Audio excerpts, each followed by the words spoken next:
and salutations, everybody. Welcome to the best damn movie-related show on the planet Earth, the John Campea Show, coming from right here on my YouTube channel. I am, of course, your host, John Campea, and it is an awesome honor and privilege, as it is every day, to have you, our international friends, gather around as we talk about our favorite things in the world, movies, movie news, TV, streaming, and all sorts of good things. And guys, I'm so privileged to be joined today by writer, director, producer, Mr. Robert Meyer Burnett. Robert, how you doing here today, sir? John, it's a good day today. You know, it's hump day. It's surprise day. Anything can happen if you're a Mickey Mouse Club fan, as I am. So it's a fine day.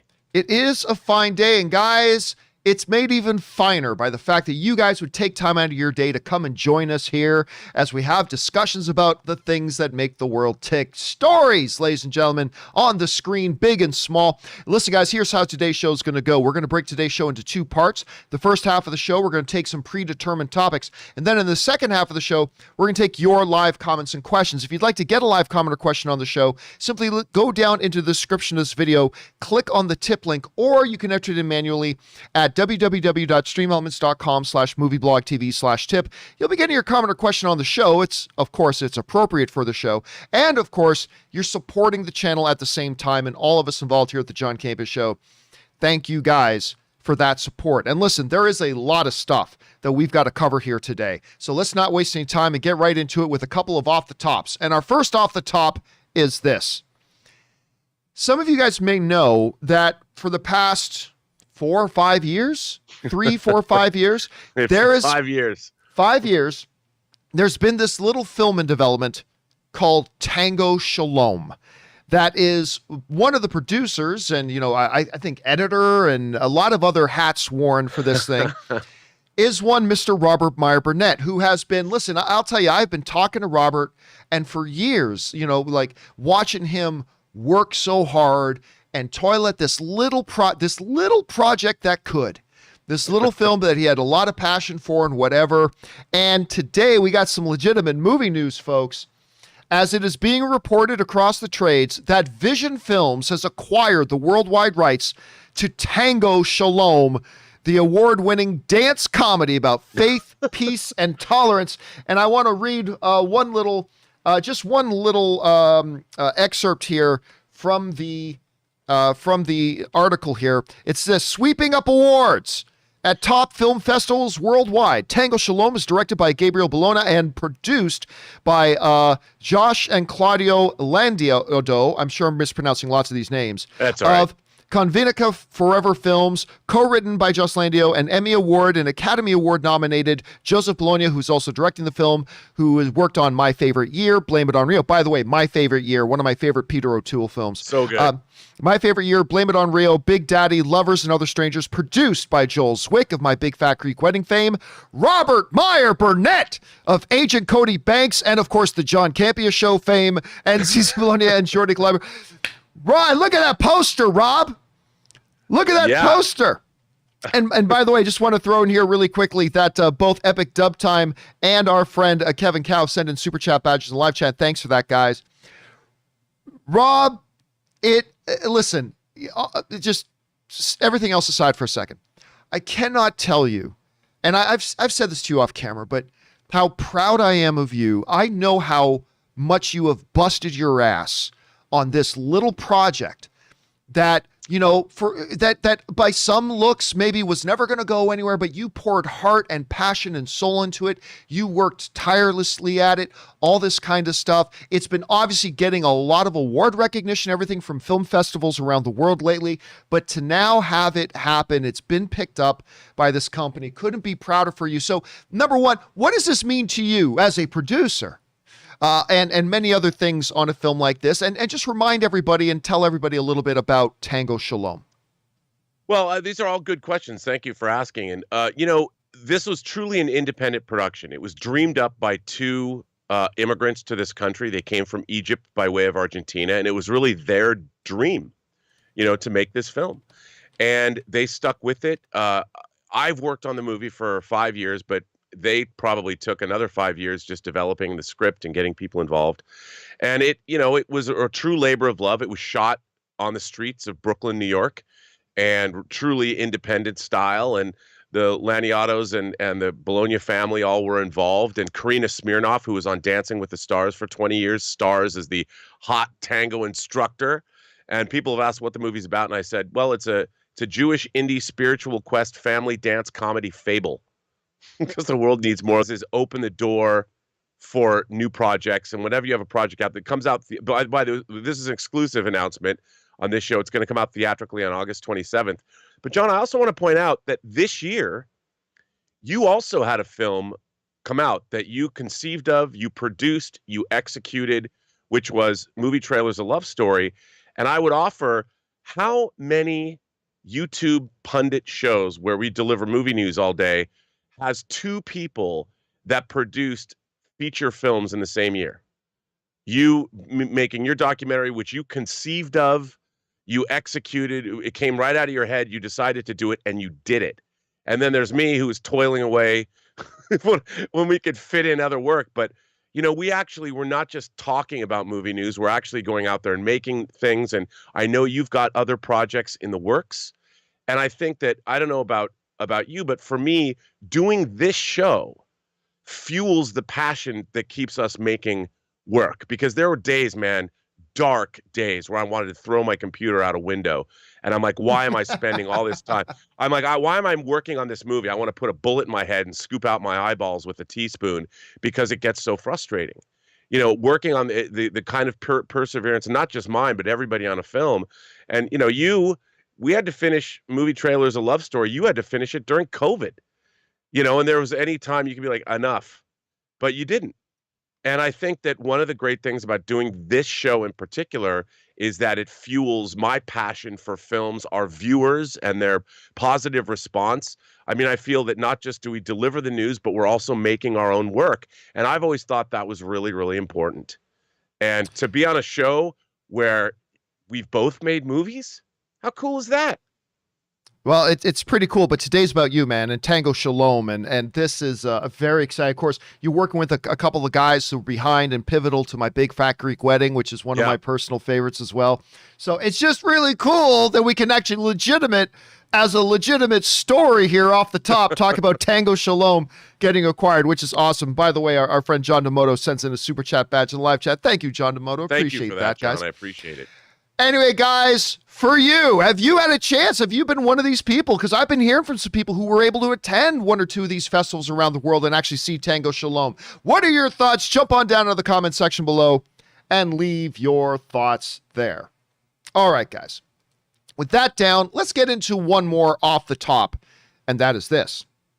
A couple of years ago, we had a string rob of like just terrific little horror movies come out. Like there's always like some good low budget, smaller horror films that come out. But for a couple, there was like 2 year string where we got like 6 or 7 really great lower budget horror movies. One of those was a movie that starred Stephen Lang from Avatar fame and other things, or as he likes to be referred to as Slang, Stephen Lang, called Don't Breathe. I loved Don't Breathe. I ate that movie up. And some people say it's not really a horror because it's a horror. It's other things as well, but it's definitely a horror. Anyway, when they announced that they were going to do a sequel to Don't Breathe, I was totally on board with it. And a brand new trailer, the first trailer for Don't Breathe 2, has now come out. And it was everything that I wanted it to be, because I was hoping, I remember I was talking, it might have been with Dennis, I was talking about how what I would love to see in Don't Breathe 2 is not that he's stalking somebody else, but somebody else truly pisses him off. And then I just want to see the blind man go absolutely crazy again. And by the way, of course, all due respect to Josh Brolin, but we all know Stephen Lang should have been Cable. Stephen Lang should have been Cable. The dude was born to play Cable. Anyway, that aside, I saw this trailer today. I absolutely adored it. I ate it up. Again, it had a little bit of the cheesiness that I want in there too. Hardcore's like, oh my God, dudes, you guys have pissed off the wrong man. And I just totally felt that I was getting excited watching the trailer. Now, of course, I am a big fan of the original. So seeing the sequel finally coming here, was pretty cool for me too. Rob, did you have a chance to see this this trailer for Don't Breathe 2? And if so, what did you make of it? Oh, first of all, I did, and I loved the first Don't Breathe. It really knocked me out. Fade, I don't know how to pronounce it. Fade Alvarez, who directed it, who later went on to direct the Evil Dead remake. I thought Don't Breathe was a knockout. I thought the way it was directed, really a powerhouse thriller with a really dark reveal. It was really a wicked little movie that I thought was just brilliantly done. So watching this, I'm like, all right. Like there's like some repetitive elements, but I like the idea behind it. And I was so there for it. It looks like it's just as nasty as the first film, which I really appreciate. And John, I honestly can't wait. I wasn't really anticipating this movie very much until now. Yeah, I thought this looks good. Of course, the job of a trailer is to take your enthusiasm and bump it up a couple of notches. And this one did that for me. Question is for you guys. What did you think about the Don't Breathe 2 trailer? I personally liked it a lot. And listen, like the first film, I acknowledge that this is not going to be for everybody. I mean, you can tell that by looking at it. This is not going to be for everybody, and that's totally fine. But for me, I personally liked it a lot. How did you guys feel about it? Jump on down into the comment section below and let us know your thoughts. Okay, guys. With that down, let's get on over now to our main topics today. And how do we select our main topics on the John Campea Show? Well, it's really rather simple. You see, you guys come up with them. Whenever you come across a big topic, issue, or story that you think we should feature as a main topic here on the show, just go anytime 24/7 over to www.thejohncampeashow.com/contact. Once you guys get there, you're going to see a form. Fill it out with your topic or question. It's absolutely free. Hit submit, and then maybe, just maybe, you might see your submission featured as a main topic here on the John Campea Show. With that down, Rob, what is our first main topic today? Well, our first main topic comes to us from Frederick Ashton, who says, "Hey, John and co-host, I was looking at some upcoming TV shows that I'm excited about, and obviously Lord of the Rings is one of them. I saw that it's going to be the most expensive show of all time. The question I have is, why? Surely being one of the most iconic names in entertainment is enough to draw an audience if the material is good. So why so much?" Well, John, I first off want to say that one of the things about this number and how much money the show is costing, we have to remember that to acquire the rights alone to make this show, before they've spent one dime on production, they spent $250 million just to buy the rights that give them the ability to make a Lord of the Rings television show, which there's never been a rights deal, as far as I know, for a motion picture or television property that cost anywhere remotely. I mean, normally you pay $1 million or $2 million, maybe $5 million, or perhaps, God forbid, $10 million. But a $250 million rights deal is far and away the most extreme, excessive rights deal ever negotiated in the history of motion pictures or television. So right then and there, it's already the most expensive TV show ever made, and they haven't shot a frame. And this comes to us from Benjamin Walker. There's a lot of talk about the money, but I kind of feel like that's what you need to do it right. It's like if you found someone you're in love with and you want to buy them a ring, you got to do the best you can to show that you're committed to it, and it's not unlike that. This is not a legendarium that you want to skimp on. See, I feel like, John, once you spend $250 million on the rights, the idea is, well, now we have to spend as much money as possible to justify that expense, which is kind of odd because the Lord of the Rings films, while not inexpensive, were very handmade. You know, they did not break the bank in terms of production. There was a lot of innovative, it was like a home movie almost, well, not quite, but, you know, Weta Workshop and Weta Digital and Peter Jackson's team was able to keep the price down because they controlled all facets of production. And I think that it is odd. Like, once you spend $250 million, I would think that, well, why don't we figure out a way to creatively do this without breaking the bank? But they're talking about this show's going to end up, the first season's costing in excess of $450 million. Now, I understand once you throw all that money at a rights deal, you want to make sure that this is an A-list, the Tiffany of TV shows. But really what it comes down to, like anything else, John, is the writing. the story and the characters. And I'm just hoping that they come up with the kind of scripts that we saw in Peter Jackson's Lord of the Rings. And unfortunately, it's not like they adapted an actual book. They've only had the appendices and all of the Silmarillion and Beren and Luthien and all the other stuff Tolkien's written, but it's not like they have dialogue to draw from. So what do you think? Are you worried about this? Not in the least. Not in the least. And I'll tell you why. Obviously, when you go back and look at the original Lord of the Rings movies, right? And you look at the price tag that I believe they did the entire first trilogy for under $300 million. Mm-hmm. I think is what I believe that's what it came to. Like, think about that. That is ridiculously inexpensive for movies like that. Like, all three under $300 million. Now, of course, at the time, you got to remember, they also did some things very guerrilla indie style on that at the time. Now, remember, once they then got to the Hobbit films, the 3 Hobbit films cost more than double than what it cost them to do the Lord of the Rings films. It's not that they put a whole ton more into it, but the people who were only charging them so much to do the Lord of the Rings films were now charging them a lot more to do future films. It's like, listen, now we can't give you the family rate anymore because obviously you're making billions of dollars. So that comes into play here too. The reason why I am so bullish on this, a production budget, not counting that $250 million that Rob was talking about just to acquire the rights, they're spending $465 million on season 1. Now, before any of us rush to say, well, so they just think they can throw money at it and that'll make it good, I don't believe that's what's at play here.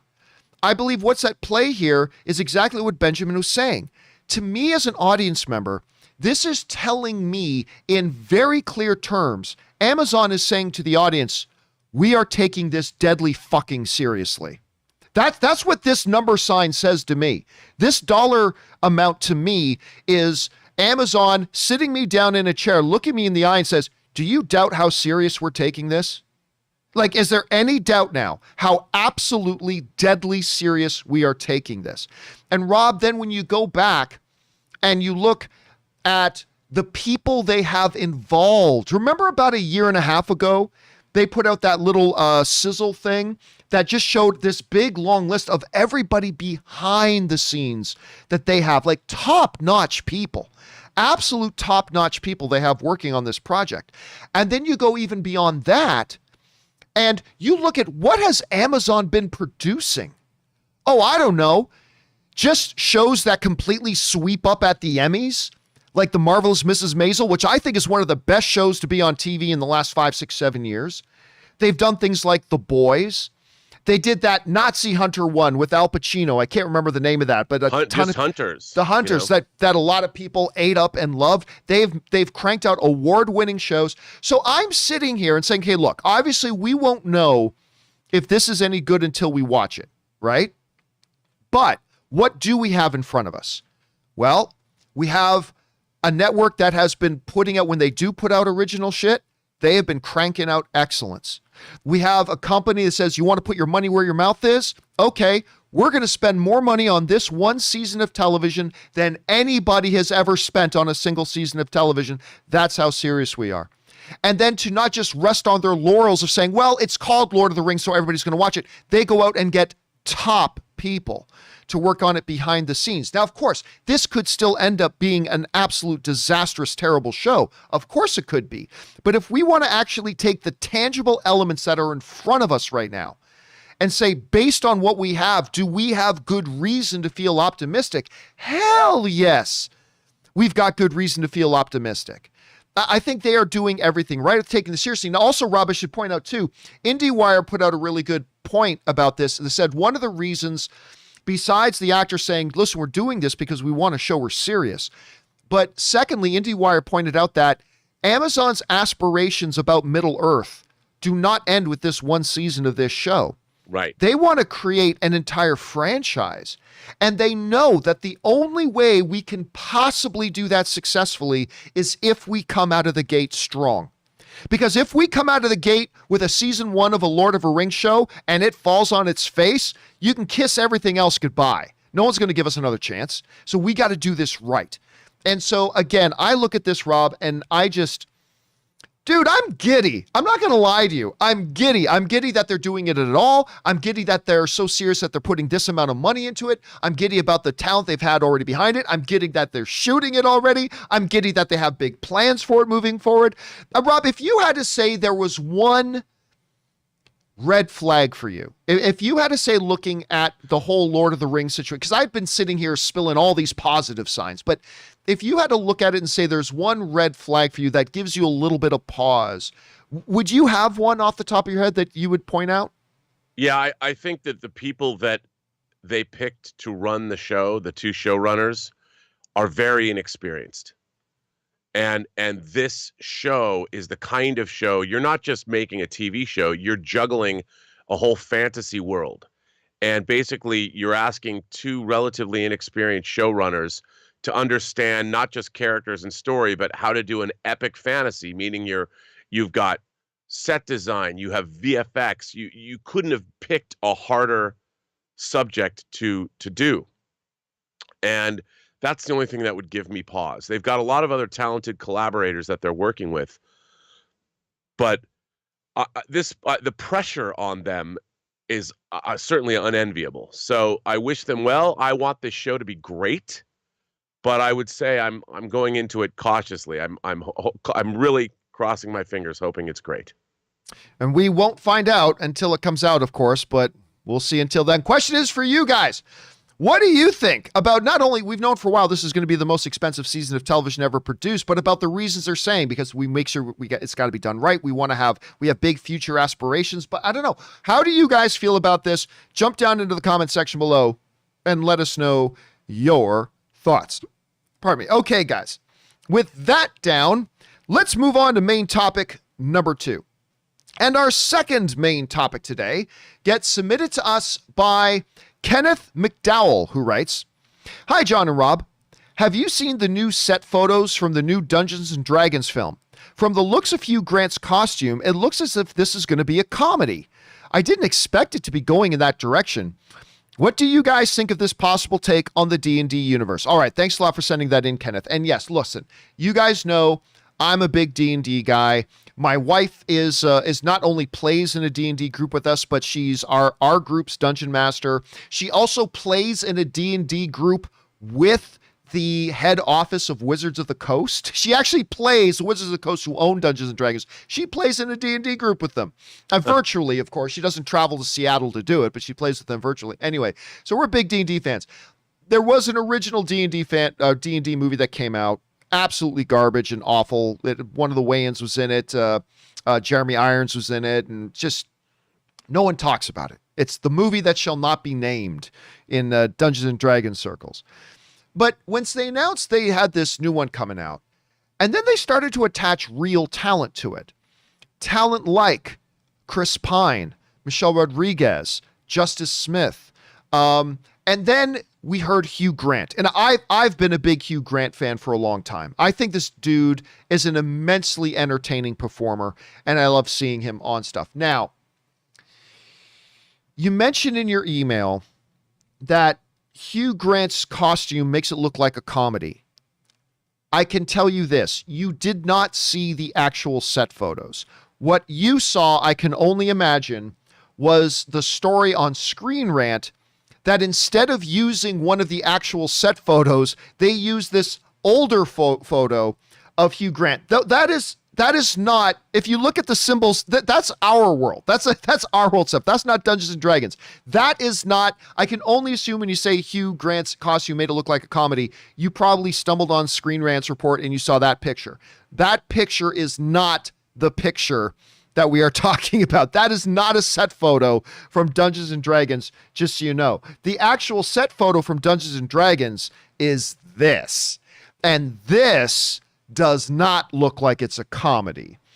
This, first of all, how handsome of a man is Hugh Grant? That's a handsome, handsome man, my friends. That is a handsome man. And first of all, the outfit, it's subtle. It's not flamboyant. It's not over the top. Oh, I love that. Dude, I would walk around my house in that coat. I would put that coat on. I wear it everywhere. I would wear that coat everywhere. Anyway, That's the one they're talking about when they talk about the new look from him. But listen, that's not the only first look we've been getting. Daily Mail put out some leaked photos as well, and we can take a look at a couple of them here. For instance, here's one with a practical effect dragon head, apparently. You get a shot of Justice Smith, and I think that's Michelle Rodriguez on there, too. There we get a good look at Chris Pine. Obviously, look, nothing flashy and colorful or flamboyant. It's muted tones, earth tones, things like that. Looks like the one girl here, the redhead girl, I'm not sure who that is, but she's got horns coming out of her head, so she's a different species. Different looks from around the set that have come out. This is, of course, all on the Daily Mail. And look, again, I have no idea if this Dungeons & Dragons movie is going to be the Dungeons & Dragons movie we've all, especially those of us who are fans of the property, have all really wanted and hoped for. But to finally see some set photos come out, and they're not going with the bright, vibrant colors, and they're not going with comedy looks. And again, let me emphasize one more time, if this is the image you came across, that is not the Hugh Grant picture photo from the set of Dungeons & Dragons. That's something else entirely.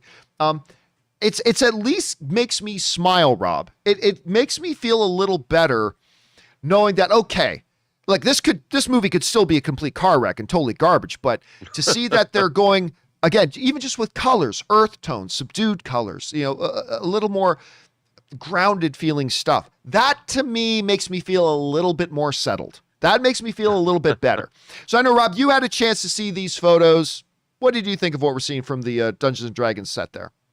Well, I don't know what people expect, but even the title Dungeons and Dragons has a little bit of amusement to it. It's not like it's this hardcore.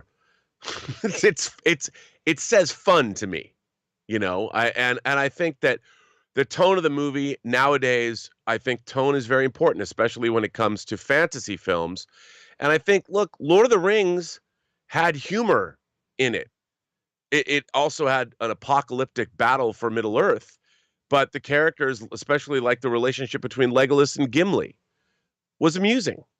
You're tossing a dwarf, they were always cracking jokes like this, even in the face of apocalypse. So I think, like you said, I don't see necessarily a comedic tone here. I see that they're trying to keep it a little bit more realistic. And I mean, after all, the idea of Dungeons and Dragons I've kind of seen as the equivalent of watching a comic book movie as opposed to reading a comic book itself. Comic books, bright, vibrant, colorful. But when you see those things translated into film, they're muted, and they have to bring these things down because in the real world, even Wolverine wearing a yellow striped tiger outfit necessarily wouldn't translate into the real world. So they have to make it believable. And I think having that, whether that jacket's in the movie or not, it's a badass jacket. I could see a villain wearing that, meeting him in his castle or wherever his encampment is. Why not? So I wouldn't worry about something yet. I think we have to wait and see. All right, guys, the question is for you.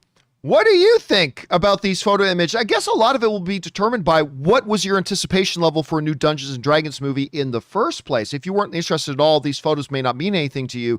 If you are excited about it, maybe the photos will mean something different. Regardless of wherever you're coming from, what do you guys think? Jump down into the comment section below and let us know your thoughts.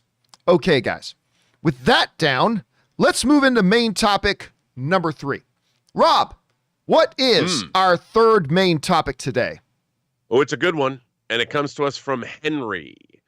Hey, John, I don't know if you saw this, but James Wan confirmed on his Instagram that Aquaman 2 has begun filming. This is the 4th DC film that started production this year after Black Adam, The Flash, and Shazam 2. Along with some of the DC HBO Max shows like Peacemaker, Titans Season 3, and Doom Patrol Season 3. Does this show that DC is heading in a good and better direction? Thanks, and have a good day. Well, John, we are always saying when Walter Hamada came in that obviously there's a new direction for Warner Brothers and their DC properties. And I think for the most part, like me, I adored the first Aquaman. I sat there with my jaw on the floor. I couldn't believe just how they embraced the fantasy of it all. And let's face it was a little goofy, but by the time you're watching armored sharks and armored seahorses with men on them, or men in marine life fighting, I'm like, I don't even know what I'm watching. I just know I'm here for this, and I love it. And that James Wan has come back. It was $1 billion grossing film. Black Adam looks to be probably pretty great. Shazam is shaping up to look to be pretty great. And my God, Michael Keaton in The Flash. I would say that DC is they're going in a direction I'm very excited about. What about you? Yeah, listen, what you can't say is that, first of all, wow. They've got a lot in production, because we've talked a lot recently about Marvel and how much they've got in production. But very quietly, under the radar, DC has got a lot of stuff in production too. And actually in production right now, they've already got other things in post-production, like the Batman and things like that. But they've got 7 projects in production. Now, just having projects in production does not tell me that they're going in a great direction. It's just that they're clearly got a direction, which I suppose in and of itself is a pretty good thing, to see that they've clearly got a production and that they have purpose and they have goals, because they're putting a lot of money into this and they're moving forward on it. Listen, I have been far more bullish on the DC universe ever since Walter Hamada came in. And I believe now that a lot of the distraction of the whole Snyder stuff, now that all that is finally starting to get in their rearview mirror, I think we're finally going to really start to see the future path that they have planned out starting to coalesce. Now, whether that's going to be good or bad, we're going to have to wait until we start seeing some of this stuff come out. But it's definitely good. But Rob, I thought it'd be fun for you and I to take a look at these 7 things they've got in production. 4 of them are feature films. 3 of them currently in production are their TV properties. And let's rank them for where we think they are for us on an anticipation list. And I'll start things off so you can hear me say my stuff, and then you can follow that up. Okay, let's start with what I think is my number 1 most anticipated thing coming out that they've got in production right now. I would be absolutely lying if I didn't tell you that for me, number 1 was going to be Shazam 2. It's my favorite, other than Man of Steel. Shazam is my favorite DCEU movie. It's just that simple. It's my favorite DCEU movie, other than Shazam 2, or other than Man of Steel, obviously, which is my number 1. But besides that, it's Shazam. So I am very, very excited for Shazam 2. So I'm going to say Shazam 2 is my number 1 most anticipated thing. The next thing that is my most anticipated thing is Flash. All the controversy and the multiple writers and directors creating this little carousel of coming and going from the project, and the Ezra Miller nonsense and all that kind of stuff, all that notwithstanding, Flashpoint is clearly going to be a pivotal film for the DC universe moving forward. Not to mention the potential of Ben Affleck showing up as one last hurrah as Batman, as Michael Keaton coming in and making an appearance, the Supergirl stuff that we've been seeing. This is clearly a pivotal property. And if for no other reason, that makes this thing really damn important to the overall DC direction. So I'm going to say it's my number 2 most anticipated thing. Number 3 is going to be Black Adam. This is a movie we've been waiting for ages.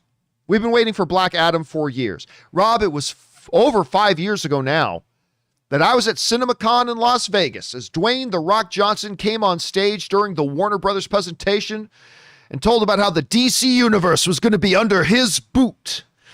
He was going to have his boot on their necks and all this kind of stuff, and then nothing. Well, guess what? It's in production now. So Black Adam is the 3rd most anticipated thing I've got coming. And yeah, the top 4 is swept by the movies. Nothing against any of the TV stuff, but Aquaman 2, I had a lot of fun with that first Aquaman, dude. I had a lot of fun with it. It was the first DCEU movie to break $1 billion. But John, Batman, those Christopher Nolan films were not DCEU. So just please stop adding me about that, okay? When I said, it was very clear. Aquaman was the first DCEU movie to make $1 billion. A lot of fun. Everybody's back now. We got Jason Momoa back. The rest of the cast is back. We got some new additions there as well. A lot of stuff to be excited about. My number 5 may surprise you because I love Doom Patrol. I love Doom Patrol. But I'd be lying to you if I didn't tell you I was really damn curious about Peacemaker.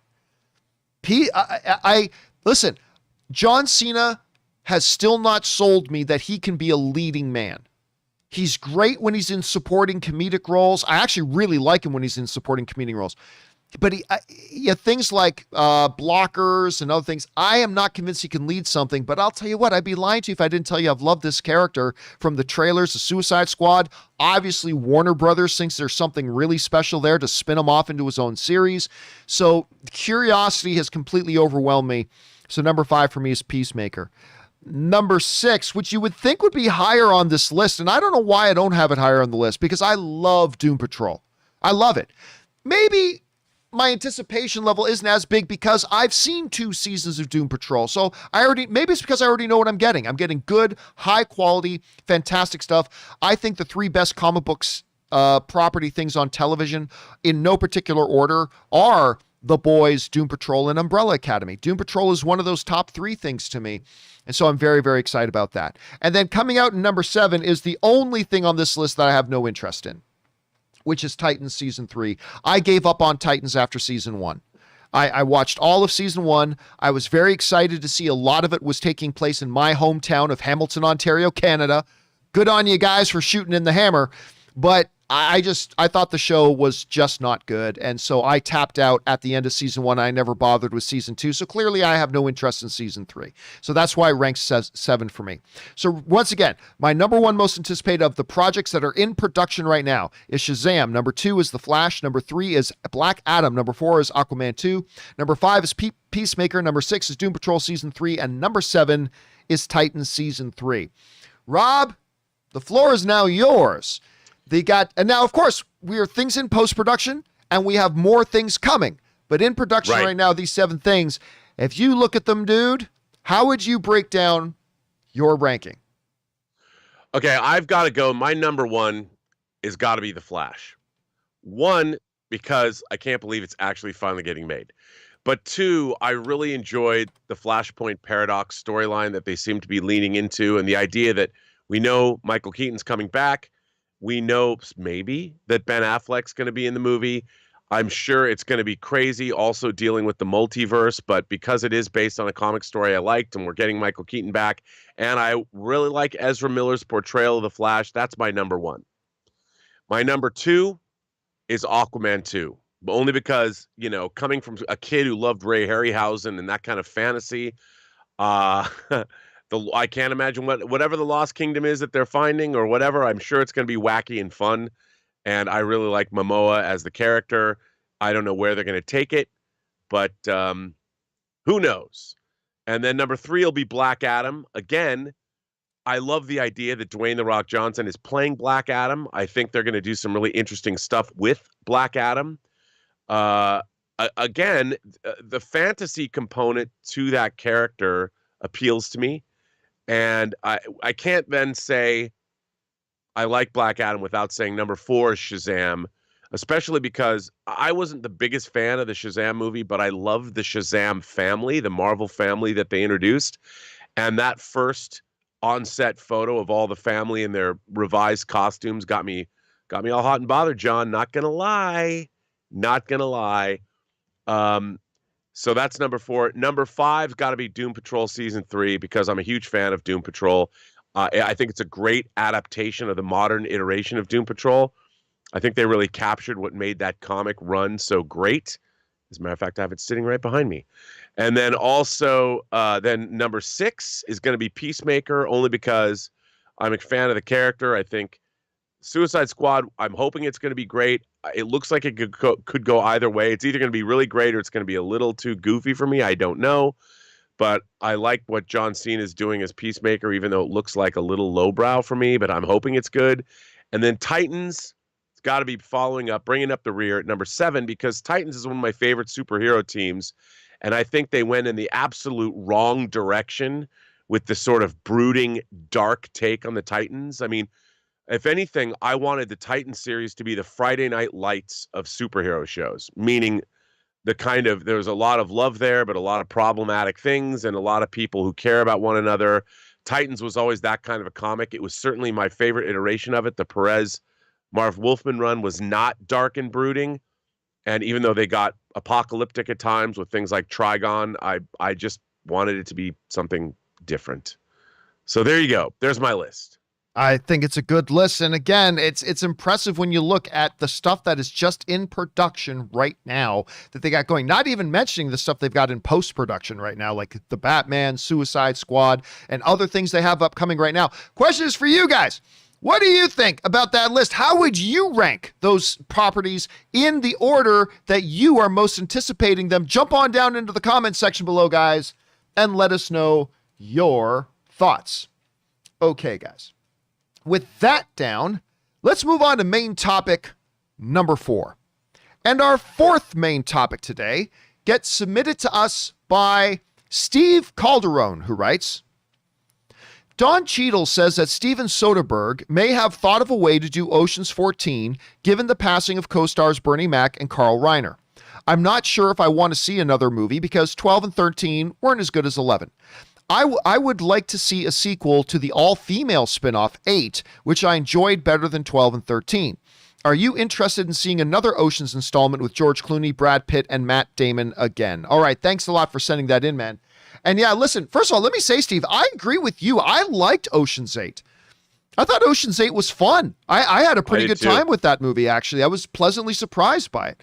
I guess it shouldn't have been. It had a terrific lead cast. Anne Hathaway just kind of steals the movie. I thought she was great in it. Anyway, that being said, would I want to see another Ocean's movie? Absolutely. Absolutely, I would. For a couple of reasons. Number one, I am a sucker for heist movies. So there's just that. Number two, while I kind of agree with you that the Ocean's series dropped in quality, I still thought the quality was there. I like 12. I like 13. I mean, 11 is still my favorite, obviously, but I still thought 12 and 13 were definitely more than worth watching. I enjoyed them. Number 3, you get cast people like, again, bringing George Clooney, Brad Pitt, and Matt Damon all together. If Steven Soderbergh can actually make that happen and make that work, dude, I am absolutely 100% all for it. 100% all for it. So, would I be down for an Ocean's 14 if they said they were doing one? Absolutely. So where's this coming from? Well, as Steven mentioned in his email, it was during an interview that Don Cheadle that this kind of came up. This comes to us, again, from Cheadle. This is his comment on this. He says, we were talking about it after Ocean's 13, and then Bernie Mac passed away. And very quickly, we were all like, nope, we don't want to do it.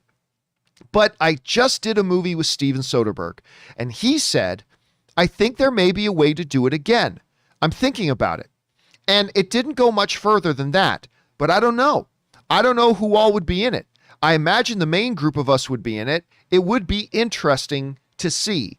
So again, it sounds like Soderbergh is starting to formulate an idea about his, maybe, what would it be now? It would be the 4th installment for him of this core group of guys. And again, listen, do I feel like this is a movie that needs to get made? Well, listen, never in the history of cinema has there ever been a movie that needed to be made. So, no, this is not a movie that needs to be made. But would I be down for it with this cast, this filmmaker, a heist film, hopefully still centering in Las Vegas? Rob, I'm not going to lie to you, man. I'm down for this if they do it. I mean, I would give it a 50-50 chance that this ever actually happens. But it's nice to know Soderbergh is actually contemplating it and working something out. And if he brings us a screen, I'm there for it. Rob, you heard about this. What do you think? John, I loved Ocean's 11. I mean, I adored it. Was it this dark, brooding, end of the world type movie? No, it was a breezy film that is wildly entertaining on every level. And I love the characters. Not such a big fan of Ocean's 12, but I did enjoy Ocean's 13. Not as much as I liked Ocean's 11. And like you, Ocean's 8 was, again, a really fun movie. I mean, it was exactly what I wanted it to be and probably a little better than I thought it was going to be. So if they're doing an Ocean's 14, I would imagine maybe combining those casts some way, somehow. I think it's a great idea. You know, Soderbergh's got a movie I can't wait to see on HBO Max that I think drops this week. Does drop this week? Is that the one he does with Cheadle? Yeah. And it looks a period piece. Benicio del Toro's in it. Incredible cast. I mean, to me, Soderbergh's been on fire lately. Even though when he does a movie like Unsane or High Flying Bird or whatever he's been doing, I've just been at the Nick. I mean, he's out there trying new things and doing cool stuff. And I'm thinking, well, if they've got an idea for this, I'm so there for it. I'd love to see this cast get back together because clearly they have fun making these movies. So watching them, to me, I feel how much fun they're having while they make them. And what more do you want? Bring it on. You kind of alluded to this, but let's go this a little bit deeper here. Like for both of us, not for everybody, but for both of us, Ocean's 8 worked. Like I'm not saying it was as good as Ocean's 11 or anything like that. Nope. Not at all. But when you look at the cast, you have Kate Blanchett, Anne Hathaway, Speed Girl. Why am I freezing on Speed Girl? Sandra Bullock, right? Multiple Oscar awards sitting in there and all that kind of stuff. What would you think overall? Could you theoretically, when Steven Soderbergh, because look, you're trying to fill a couple of very big pairs of missing shoes here with Bernie Mac and the great, iconic, legendary, immortal Carl Reiner no longer being there. What would you think of the idea of if Soderbergh is thinking, why don't we merge the casts? Why don't we take a couple of the players from Ocean's 8 and merge them in with our mainline Ocean's cast? And we take our main cast, we take, Clooney, Pitt, Damon, and we throw in an Hathaway, a Blanchett, something like that. What would you think about that notion if they came and said that's what they were going to do? Good idea, bad idea, a little too expensive because the name's involved? I don't know. What would you do? I think it's epic. I would love to see that. I mean, that's how a movie like this would be appealing to me, is that you're adding a female component. Look, I liked the Julia Roberts character in the first film, and I think it would be terrific. I mean, I could even see something that maybe you have the movies about sibling rivalry. Where it's the Oceans clan is going after one another or something. And then it turns out it's all part of the ruse. It's all part of the con. But why wouldn't you want those people in it? Because what I think the appeal of these movies is to see all of this star power bouncing off one another. Like I could watch a whole movie where George Clooney and Brad Pitt just kind of wander around the country bantering. Like my dinner... Instead of my dinner with Andre, it's my dinner with George and Brad. They just wander from place to place, committing small larcenies or whatever. And I mean, I just loved their and like one of the things about Bernie Mac, that bit when he's talking about, do you moisturize? That's camphor. I miss Bernie Mac so much. And I to see him, how do you replace Carl Reiner? At least we got Elliot Gould is still around, still kicking, and bring back Al Pacino, bring back Andy Garcia. Yeah, it's like, what's not to like about this? Yeah, and again, I get it. Better than Fast 9, John. Oh, well, anything's going to be better than Fast 9. But I mean, look, and I get it.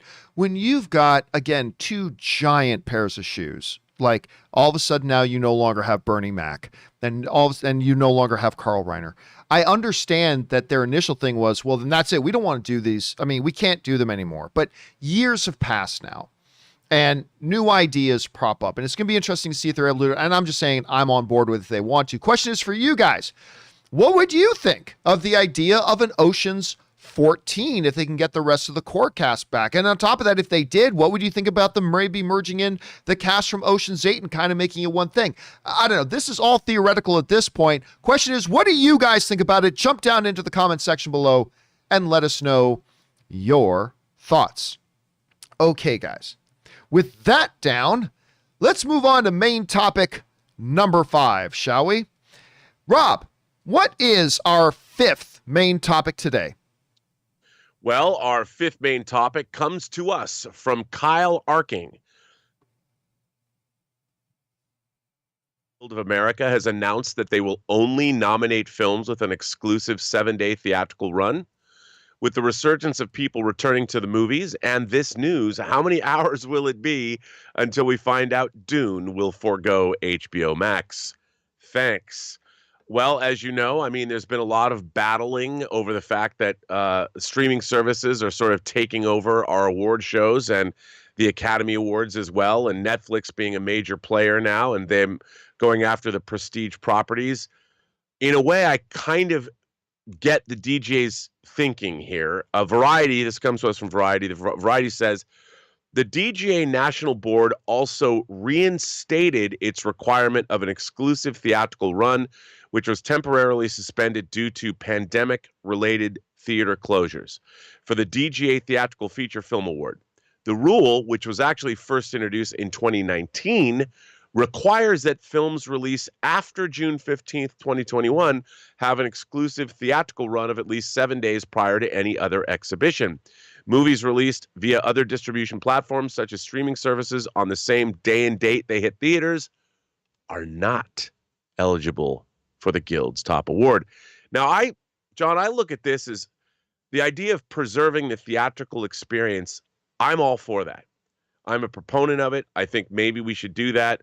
But that's the old me talking. That's the iconoclast. I believe the theatrical experience, I think all movies benefit from being in a theater, whether they're documentaries, whether they're low-budget indie films, whether they're the biggest budget crossover comic book extravaganzas like Infinity War and Endgame. Because seeing an image projected larger than life and having great sound and being enveloped in darkness with strangers, having a communal experience, I think is it makes our culture richer. We're richer for it.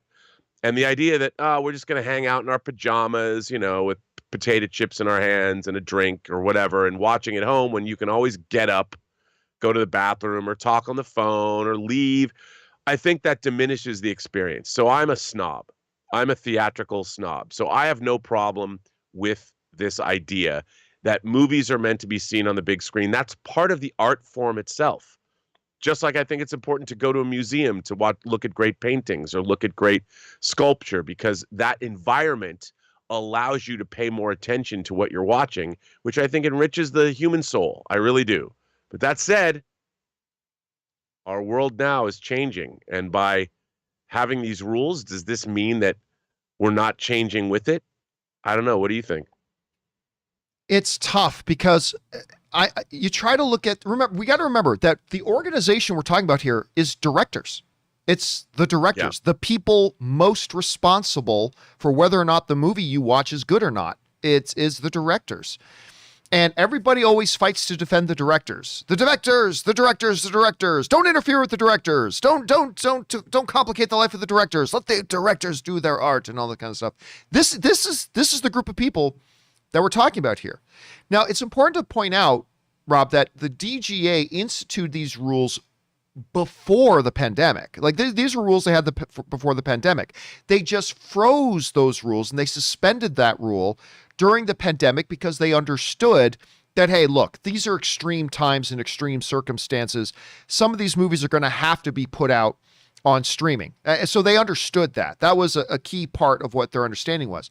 This is simply them saying, okay, we're moving past the pandemic now. We are reinstituting the rule that we had put on freeze. Now, look, the DGA was pretty clear a while ago that to them, as directors, they make films for the big screen.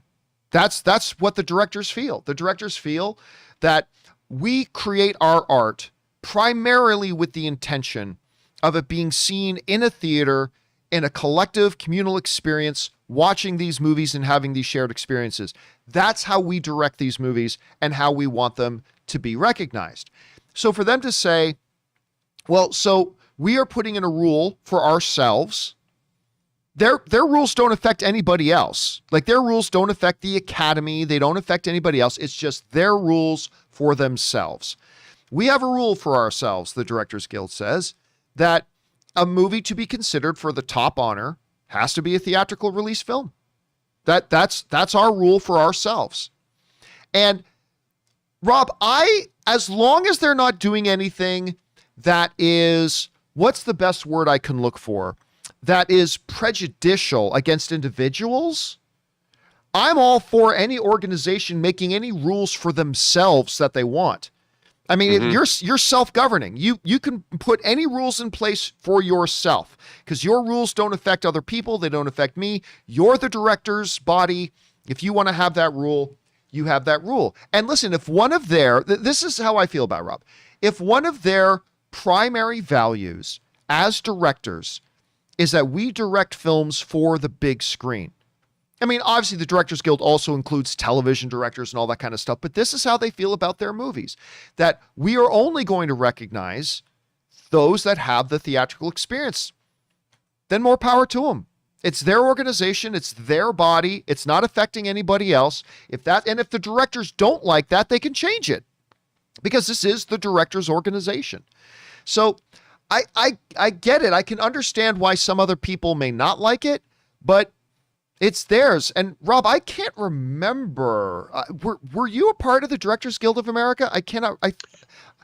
No, I never was. Okay. So, I mean, it all depends. I'd love to be, though. Well, I mean, you can. But listen, the other question that comes up, though, is this. Obviously, when you get a lot of awards buzz, it can increase the bottom line. And Dune is going to be one of those movies that's going to have a lot of awards buzz. And just by nature that Denis Villeneuve is directing it, you know that Dune is a movie that very well could get a lot of attention from the Directors Guild as maybe winning Best Director for that movie. Now, obviously, the way things stand right now, Denis Villeneuve will not qualify because Warner Brothers stabbed Denis Villeneuve in the back, went behind the backs of their financiers, and decided to say, we're putting Dune on HBO Max. So that disqualifies him from that. But Robert, there's been a lot of whispers over the past number of months that Warner Brothers and Legendary may have secretly made an arrangement where at some point they're going to announce that Dune is actually going to get a theatrical run first. There's been nothing to confirm that. Let's just be clear. There has been nothing to confirm that. But do you think, as the person who wrote in the question asking, do you think that this move by the DGA could further prompt Warner Brothers to make sure that Dune gets a theatrical release first before going to HBO Max, or do you think it's not going to affect it at all? Oh, I think it definitely could affect it. I mean, the studios still like to pick up their awards. And I think that something like Dune, which is one of their Tiffany tentpole releases of the year, I mean, certainly a big budget, spare no expense, sci-fi epic based on a beloved literary property that's hopefully going to be the jumping off point of TV shows and multiple sequels. I mean, this is as prestigious as it gets. And if they want to keep it as prestigious as they hope, they want to have they want their director to have the opportunity to get a shot at the biggest award a director can get. That's from his peers, the DGA. I mean, even more so. I mean, look, obviously everybody wants an Academy Award, but getting an award from the DGA for a director is a big deal. And I don't think that anybody would want, certainly a studio doesn't want the press saying, well, one of our biggest and most important releases of the year, yeah, we're not going to give our director the opportunity to win an award from his peers. I mean, and by the way, I believe that Dune should get an exclusive theatrical release first because, allow people that want to have that experience. I mean, you could say, well, Rob, not everyone has to watch it on HBO Max, but I don't know. I think the world, John, is better off if they see a movie like Dune in the theater. I think we should start thinking about that. I mean, movies aren't just entertainment, they're an art form. And our culture, humanity needs its art. That's what defines us. That's what makes our lives more than just the daily struggle of keeping ourselves in one piece every day. I mean, that's why we need art. That's what it's enriching to the soul. Make Dune theatrical only, at least for 7 days. By God. Come on, do it. Yeah, I agree. Question is for you guys. How do you feel about this? Jump on down into the comment section below and let us know your thoughts. Okay, guys. With all that down and out of the way, let's now move on and start taking your live comments and questions. Once again, if you have a live comment or question you'd like read on the show, simply use the tip link that's down in the description of this video, or you could enter it in manually at streamelements.com/movieblogtv/tip. All right, guys, let's get into it now. We're going to get things started here with Unlimited Power, who writes, hey, John, and anyone that might be there. So I caught your rant about Man of Steel in this past weekend regarding Superman killing Zod. What I don't understand is why people are having an issue with that, but are okay with how Supes killed Zod in Superman 2. I mean, dude, he lost his powers and Superman tossed him across a room, slammed him into a wall of ice, and fell to his death. That is way more brutal than Man of Steel. Well, I mean, again, what made that interesting was that the thing that you point out, like a lot of people will mention in the debate about Superman killing, it was like, how come nobody complained in Superman 2? Well, what made it even worse was that he did it to a powerless Zod. Zod had no powers. He was zero threat. He was no threat. Unlike Zod in Man of Steel, Rob, who was very much a threat and was going to exterminate all of humanity, Zod in Superman 2, no powers. He was just a regular human being at that point, wasn't a threat to anybody. And yeah, nobody brings that up. You're right about that unlimited power. You are. Tron writes, I think you're sleeping on the box office potential of Space Jam 2. There's a lot of things going for it. Nostalgia for the original, support of the NBA community and fans, all the GOAT James fans. I don't know if it's going to be good, but I wouldn't call it a flop yet. Rob, this has come up a couple of times. Listen, maybe, and I'm a big LeBron James fan. I am. I honestly think he is in... The career's not done yet. I still have Michael Jordan a little bit above him, but I think he is in a race with Michael Jordan for the absolute GOAT title. But that being said, I think the trailers for this Space Jam look terrible. I think this is a movie that should have been made 10 years ago. I think the nostalgia factor has waned. I don't think this movie's going to do great. Now, I'm not saying it's only going to make $10 million or anything, but I do not think this movie's going to do well. How are you feeling about that? Dude, I didn't like the first Space Jam very much, and from what I've seen from this movie, I'm like, yeesh. It looks like everything but the kitchen sink is in it. It has not appealed to me. Look, I want it to be good. I don't like anybody. I mean, making this movie was not an easy thing to do, and a lot of people had to work long hours to make this thing what it is. I'm just wondering.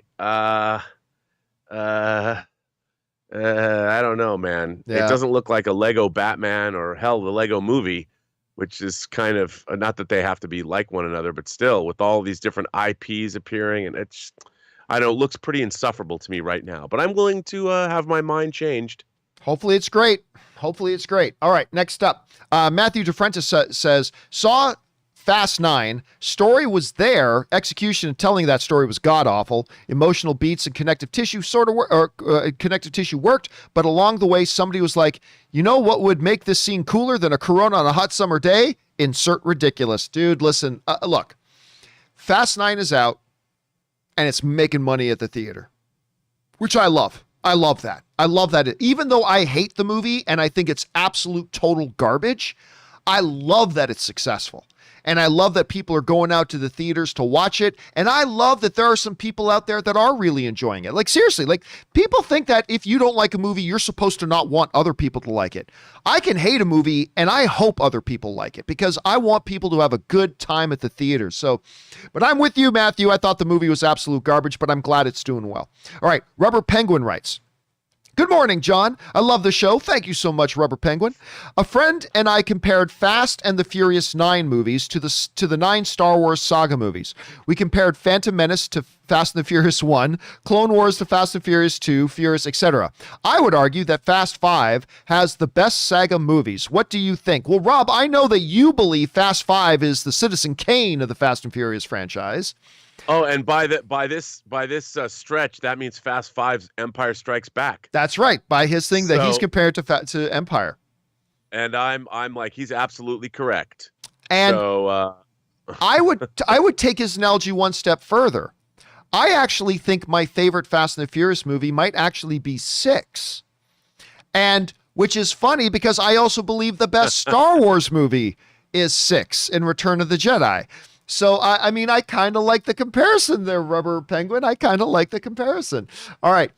Next up, we've got Brand Solis who writes, couple of questions for John. Where did the nickname John come from? John Campea sounds like a guy you don't want to fuck with. And you spoke of not owning the Movie Talk name. Is it possible to go the Snyder route and use the name John Campea's Movie Talk? All right. So, for those of you who don't know, my real name is actually Giovanni. I am named after my grandfather, Giovanni, who brought my family over from Italy. He is my dad's dad. My dad is Pasquale. My grandfather Giovanni came over with his brother Segarlo, Romolo, Vincenzo, and Romolo. Those are the brothers that came over. And my dad is the firstborn of a family of 6. I am the firstborn of my dad. And so my dad decided and my mom decided to name me after my grandfather. But here's the thing. When my family came over from Italy, my grandfather started going by John to anybody that wasn't Italian to kind of just fit in more. Now, my dad was already born and his name was already Pasquale. So he started to go by Pat. But my dad's younger brother, for example, they named him Paul. And they gave names that kind of just more fit in with where we were. And so even though I was named after my grandfather, Giovanni, they did what my grandfather did. They called me John. And so that just kind of went. So I have moved around in my lifetime to different places. In some places I've lived, people just call me Giovanni or Gio. Some people just know me as John. Now, getting to the part about movie talk. Yeah, listen, movie talk is not a trademarkable thing, right? The term movie talk has been used long before I named our AMC show Movie Talk, right? And long before we moved it over to Collider and became known as Collider Movie Talk.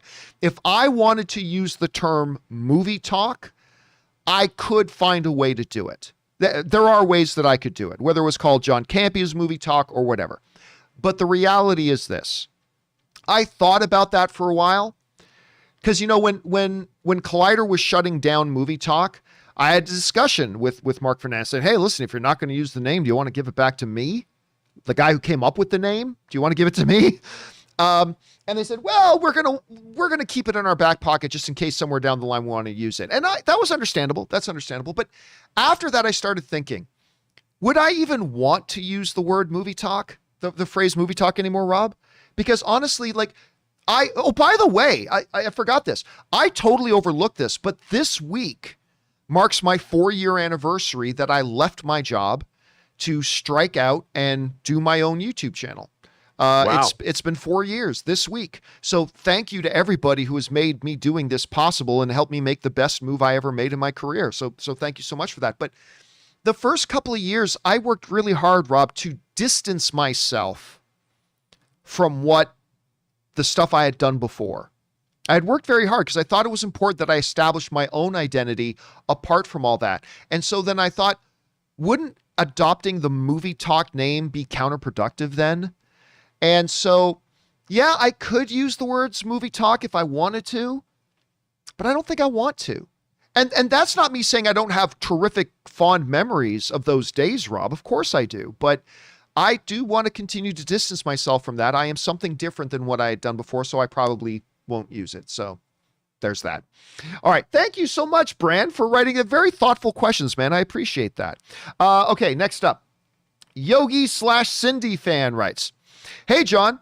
So HBO Max released a trailer for the animated series Jellystone, and it seems that some people are not happy with certain characters having their gender swapped from male to female. Growing up with these characters, how do you feel about it? I can put in these words, Rob. I don't give a fuck.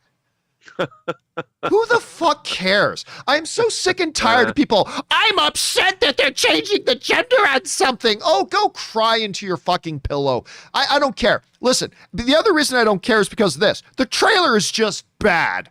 Did you see this Jellystone trailer? Yes. It's bad. I mean, I don't care. Like all the other nonsense is being bad. It doesn't matter because it's bad.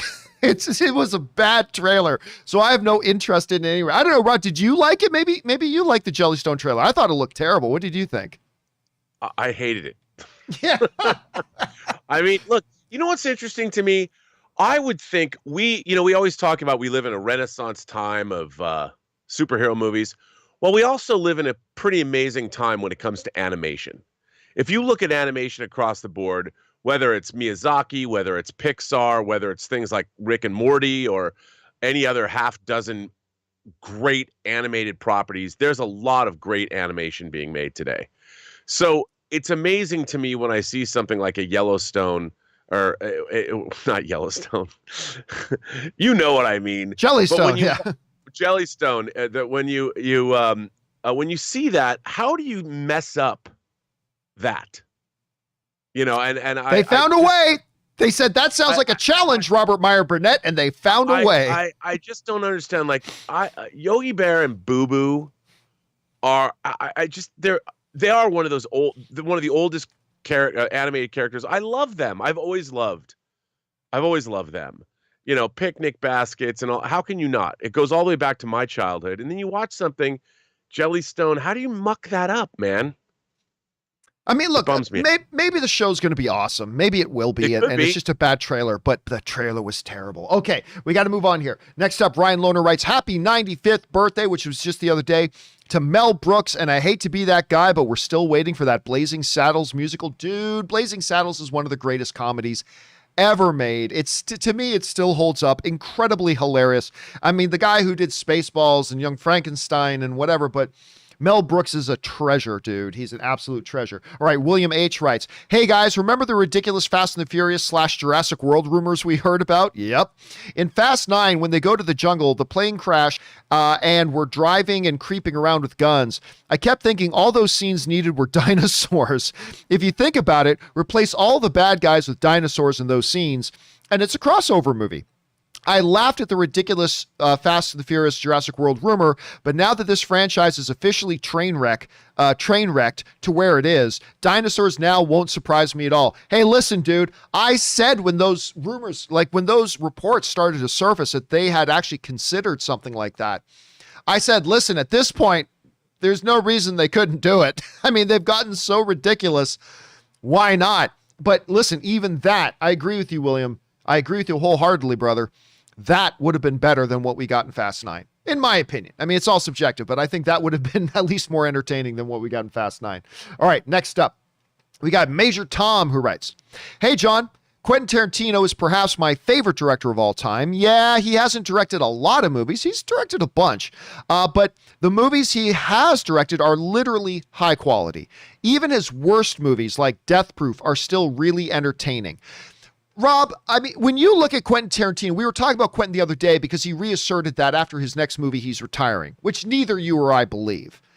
Right. But when I look at his filmography, what has he got? 9 films right now? Yeah. There's only one I straight up don't like. And then only one other one that I'm just kind of really lukewarm on. All the other ones I thoroughly enjoy. The one that I just simply don't like at all was Death Proof. I despite the fact that it has a ridiculously good car chase in it with Zoe Bell and stuff like that, I thought that movie was terrible as half of the Grindhouse feature. I thought Death Proof was terrible. I'm lukewarm on Hateful Eight. I wasn't big on Hateful Eight, but I didn't dislike it. All the other ones, obviously, whether you're talking about Reservoir Dogs or Inglourious Bastards, which is my favorite, Jackie Brown, on and on. This dude just cranks out he's got such a high winning percentage. It's crazy. What would you say is your least favorite of the Quentin Tarantino filmography? I would have to go with you on Death Proof. I have to say that I like the standalone version a little better than the version that was in the Grindhouse feature. Right. The 2 movies put together. But yeah, I understand what he was doing. I just think it's kind of slight. It was kind of one note. There wasn't a whole lot going on. But I still think my favorite Quentin Tarantino movie was Reservoir Dogs, only because it really knocked me out when I saw it, because it was it took its production limitations. I mean, it's a low budget movie shot in mostly one location, but it does a brilliant job with the characters and telling that story with the flashback structure. I mean, so many things have now ripped it off, but Reservoir Dogs really, it was a knockout punch. But all of his movies, I mean, I think about Jackie Brown. I love that, a film that seemed like it was made in the 70s. Of course, Pulp Fiction.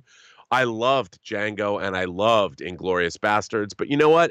Revisiting Kill Bill 1 and 2 again recently, those are great too. I mean, his movies, I would call them all delicious fun. Because I like that terminology. His movies are delicious fun. That's what I call them, because they are so wildly entertaining. And yet, like, I think about the scene in the opening of Inglourious Bastards at the farmer's house, Monsieur Lapetite, the milk, the dairy farm. Yeah, with Christoph Waltz. Dude, that opening scene is a tour de force of creating suspense. And when the camera drifts down and you see, spoiler alert, the Jews hiding underneath the floorboards, I mean, oh my God, that the way that it goes on for like 5 minutes and then finally the camera drifts down, brilliant tour de force filmmaking. All right, we move on here. Next up, Stubble McShave writes, the next Fast and Furious movie will either be called Fast 10 Your Seat Belts or Fast 10 No Seat Belts. Yeah, we've heard that. Listen, all joking aside, I am not going to be shocked at all if they call it Fast 10 Your Seat Belts. I'm not joking. I really do honestly think that is going to be a serious contender for what they make the title of that movie. Mr. Cross writes, after your review, I saw Fast and Furious Infinity I saw Fast and the Furious Infinity War over the weekend. I must admit it was a good time despite the ridiculousness. The real MVP of the movie was Dom's white t-shirts, which never got dirty. Bring on the filthy. Dom's shirts disagree. It's funny because after my buddy Soul, you know Soul, Rob, after my buddy Soul got out of watching that the other day, because I told him that the movie was terrible, my phone rings, right? And he goes, what the hell are Dominic Toretto's white t-shirts made out of? And then Jesus went on about how the shirts were always pristine, gorgeous white, no matter what. So thanks. So you're not the only one to notice that, Mr. Cross. And I'm glad you had a good time watching the movie, even if I didn't. All right. Peter Pacheco writes, FYI, I just got a text from a John Wick. Yes, got this as well. Just got a text from a John Wick promo that they have started production of John Wick 4. What are your thoughts on this new installment of the franchise? The text says, consider this a professional courtesy. Keep up the great work. So yeah, Rob, they put out a notification the other day. John Wick 4 is in production. Obviously, This would have been in production earlier if it had not been for the pandemic and all that kind of stuff. But listen, I think I'm sure John Wick 3 is my favorite of the franchise. And after he fell off that roof, I'm just like, yep. Bring on number 4, man. I cannot wait to see what they do with this. I cannot wait to see what direction they go. I am dying to see this thing. I'm so happy it's in production and it cannot get here. Listen, I'm not going to lie, Rob. I know I'm in the minority. I don't give a crap about Matrix 4. I have very little reason to be excited about Matrix 4 because the Matrix series went on a decline after 1 and I didn't like anything that's not exactly true. I tremendously dislike most of the stuff the Wachowskis did after The Matrix. So I just don't feel any reason to be excited for Matrix 4. But John Wick 4, that I'm all on board with. How are you feeling about John Wick 4 right now? Dude, come on. Scott Adkins, come on. Bringing in one of my favorite B action stars and also great YouTuber. I think everything about who doesn't want to see it. Come on. And Donnie Yen. Oh, I was talking John Wick, not Matrix 4. Oh, you're talking. I was talking John Wick, but I have to tell you, I don't know if you followed there's leaks about Matrix 4. Look, both John Wick 4 and Matrix 4 are movies I'm so there for. And Matrix 4, which is apparently called Resurrections, sounds bonkers. So I can't wait for that either. But I was mistaking Matrix 4 with John Wick 4. But Scott Adkins is going to be in John Wick 4, and I'm very excited. Donnie Yen. I know, dude. I mean, what's not to love? Donnie Yen. I'm so excited about that. All right, next up. Tom Weyenberg writes, hey, John, recently theaters opened up again in the Netherlands. Awesome. And I went to see Nobody. That's a great movie to go back to the theaters to see, man. I loved Nobody. I think it was due to some mistake, but at showtime, the movie started playing immediately. No ads or trailers. It was magical. Hey, listen, Tom, I'll tell you what, the first 1 or 2 times I went back to the theaters, there were no trailers. Now, don't get me wrong. I like trailers, but I like 2 or 3 trailers. I don't like 30 minutes of trailers, but I like having like 3 or 4 trailers. After that, it's too much. But the first couple of times I went back to the theater, Rob, they hadn't, it's almost like they weren't ready yet. So they didn't have like the big pre-show trailer package ready. So it was just like, went in, it's like, welcome to AMC. Boom, movie started. I'm like, hell yes. This is pretty good. All right, next up, Jesse writes, 1 of 4. After the latest Superman and Lois, the flashback episode, that was episode 11, and the teaser for the next week, I'm personally starting to think the bad Superman thing is starting to get worn out. I mean, did they really have to go the bad Superman route in this show, especially in season 1? Just look at some of the what if Superman but bad content we've had over the past few years. You've gotten Injustice, which, listen, 95% of the movie-going audience doesn't know anything about Injustice, so that doesn't really mean anything. Brightburn, almost nobody went to go see Brightburn, so that doesn't really count either. Homelander in The Boys, Omni-Man, both versions of Justice League had it. The dream sequence in Batman vs. Superman, the upcoming Suicide Squad game has an evil Superman. Hell, even Superman and Lois had an evil black suit Superman ready to go. Similarity to the zombie genre, while perhaps not as saturated, I feel the Superman type hero but evil play is wearing thin to me. I see what he's saying, Rob, I do, but you got to take a couple things into consideration. A number of those things, the vast majority of the movie-going audience knows nothing about and cares nothing about. So there's that. As far as, Homelander and Omni-Man, well, the creators of Superman are like, yeah, but they're not Superman. That's somebody else doing an homage to our character. But we haven't gone there yet. And I get it, because what is the most terrifying prospect in the world? The idea of Superman going bad. And so, listen, for me, it is working in the show. And the reason why I think it's working for most people, again, is number one, they understand that half of the properties you listed, most people have never seen or know of. And the other half aren't Superman. They're other shows' renditions of Superman, but they're not Omni-Man is not Superman. Homelander is not Superman. So I personally don't think it's worn out yet. I think, now it can be soon, but I like the way they've introduced it in Superman and Lois. I don't know, Rob, do you think the idea of the bad Superman is getting overplayed right now? No, I mean, look, I don't think it's getting overplayed. I think it's something that it's a storytelling trope that can always be interesting if employed and done correctly. So I'm kind of there for it. I mean, look, one of my favorite things about Superman 3 is when Superman is split into two and there's the evil Superman in the dirty Superman costume. The drunk Superman. Drunk Superman. Yeah, I mean, I love that. All right, next up. They made a hot toy of that Superman. They did not. They did. Do you have it? I did not get it, unfortunately, but they did. It was so ridiculous. I just remember walking. Like alcohol would affect Superman. Okay. I know. Let's move on here. Next up, Jesse also writes, with that being said, John, let me eat some of my own words and boast about how much I am loving The Boys, which I just started, and just how much I enjoy Homelander so far. Still, just a few episodes in, but I understand why everybody says the plane scene. Dude, the plane scene is one of the best episodes of television. Top 10 best episodes of television I've seen in the last 5 years. That plane episode is when it happened, and you're like, oh my God. I just couldn't believe it. It's amazing. I'm glad you're getting into that show, my brother.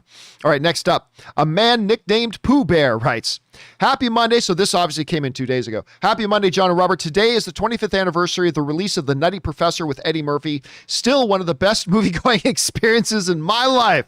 Be blessed. Well, you know what's fun, Rob?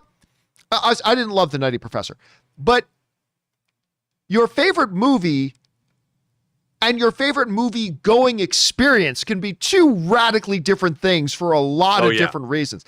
I've had some wonderful movie going experiences to not such great movies, and that's one of the great things. Now, of course, Nutty Professor kind of came out in a time when Eddie Murphy was starting into a bit of a slide, where things like that, Pluto Nash, the one he got with the wishing tree thing. Anyway, it went on a bit of a slide, so I wasn't a big fan of that, but Rob, I know we've asked you this before, but if you had to narrow down to say your favorite movie-going experience, there's a trip to the movie theater that ended up being your favorite trip there, what would you say that is? Oh, I have a number one for that. It was Friday the 13th 3D. That was I would go see the Friday the 13th movies, specifically, let's call it at urban theaters, because I loved the audience. And that movie had the greatest audience experience I ever had at a movie theater was that experience. And it was the most raucous, loud, callbacking, talking shit about the characters on screen whilst dude, I was both it was, first of all, it's in 3D. Second of all, it was, I can't even describe what it was like sitting. It was like being at a rock concert. That's Man, awesome. it was amazing. It was just amazing. My second greatest movie going experience of all time was seeing Battle Royale at 10 o'clock in the morning after having slept on the beach in Sitges, Spain at the unbelievable film festival there. Oh. The audience, again, it was kind of the same kind of an audience, which was screaming and hooting and hollering. Normally, I don't like people to talk in movies, but for these two particular films at this particular time, I'll never forget them. And dude, when Battle Royale came out, like today you'd think, well, we've seen this before. When Battle Royale came out, nobody had ever seen anything like it before. Yeah, No. Hunger Games has come out since then and stuff like that, but it started with Battle Royale. Good morning, students. It's a wonderful day for killing. Anyway, all right, let's move on here. Mr. Brydian writes, son of one? Hey, Sir John, I know the first thing about movies in my life, except, I don't know, but you have said things that are red flags. You say that you are a major fan of the Oscars. Absolutely. It's my second favorite day of the year. How can that be if you say that there are no standards? And I've never once in my life said that there are no standards. Never once in my life have I said that. Anyway, there are no standards and everything is subjective. Doesn't make sense. It absolutely makes sense. It 100% makes sense. Listen, we'll just do this really, really quick. Okay, listen. Something can only be objectively true if it can be empirically measured. That's it. Other than that, it's by taste and by judgment. That's all it is. And anything that goes by individual taste or judgment is by definition subjective. Now, I will often say that I think the best movie of a year was one film, even though if a different film won the Academy Award. I mean, the Academy could say that, but it is an incredible honor because the Academy is made up of 7,000 filmmakers, writers, producers, directors, musicians, storytellers, executives, blah, blah, you name it. It is the filmmaking community that comes together to say, we recognize this as the best of the year. But that doesn't make it the best of the year. It just means it's the Oscar winner for that year. Listen, one of the best events at the Olympics is gymnastics. Guess what? It's judged. Should they take the gymnastics out? Should we not celebrate gymnastics just because it's judged? My wife is a big dog person. So they have the dog, she puts on the dog shows all the time. You know, the big dog shows, Rob, where they run the dogs. Yeah, like that. That's all subjective. One set of judges may say this dog is our prize winner. The other set of judges may say that dog's the prize winner. Because it depends on what they're each individually looking for and what works for them and what doesn't work for them. That doesn't devalue dog winning top prize, not at all. But it's an incredible honor when dog experts give you that crown or when the filmmaking community gives your movie a recognition. It's not the be all and end all, but it's absolutely to be celebrated. And if you don't understand that, I don't know what to tell you.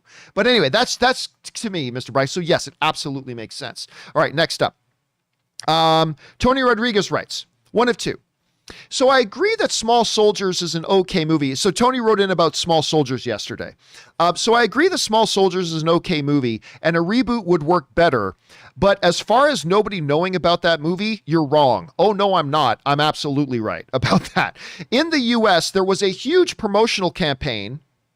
Rob, correct me if I'm wrong. Small Soldiers came out in 1995, right? Was it 95? Something like that. Dude, okay, I'm so not let's say Scott 95. Mantz, but you might be right. So that's 26 years ago.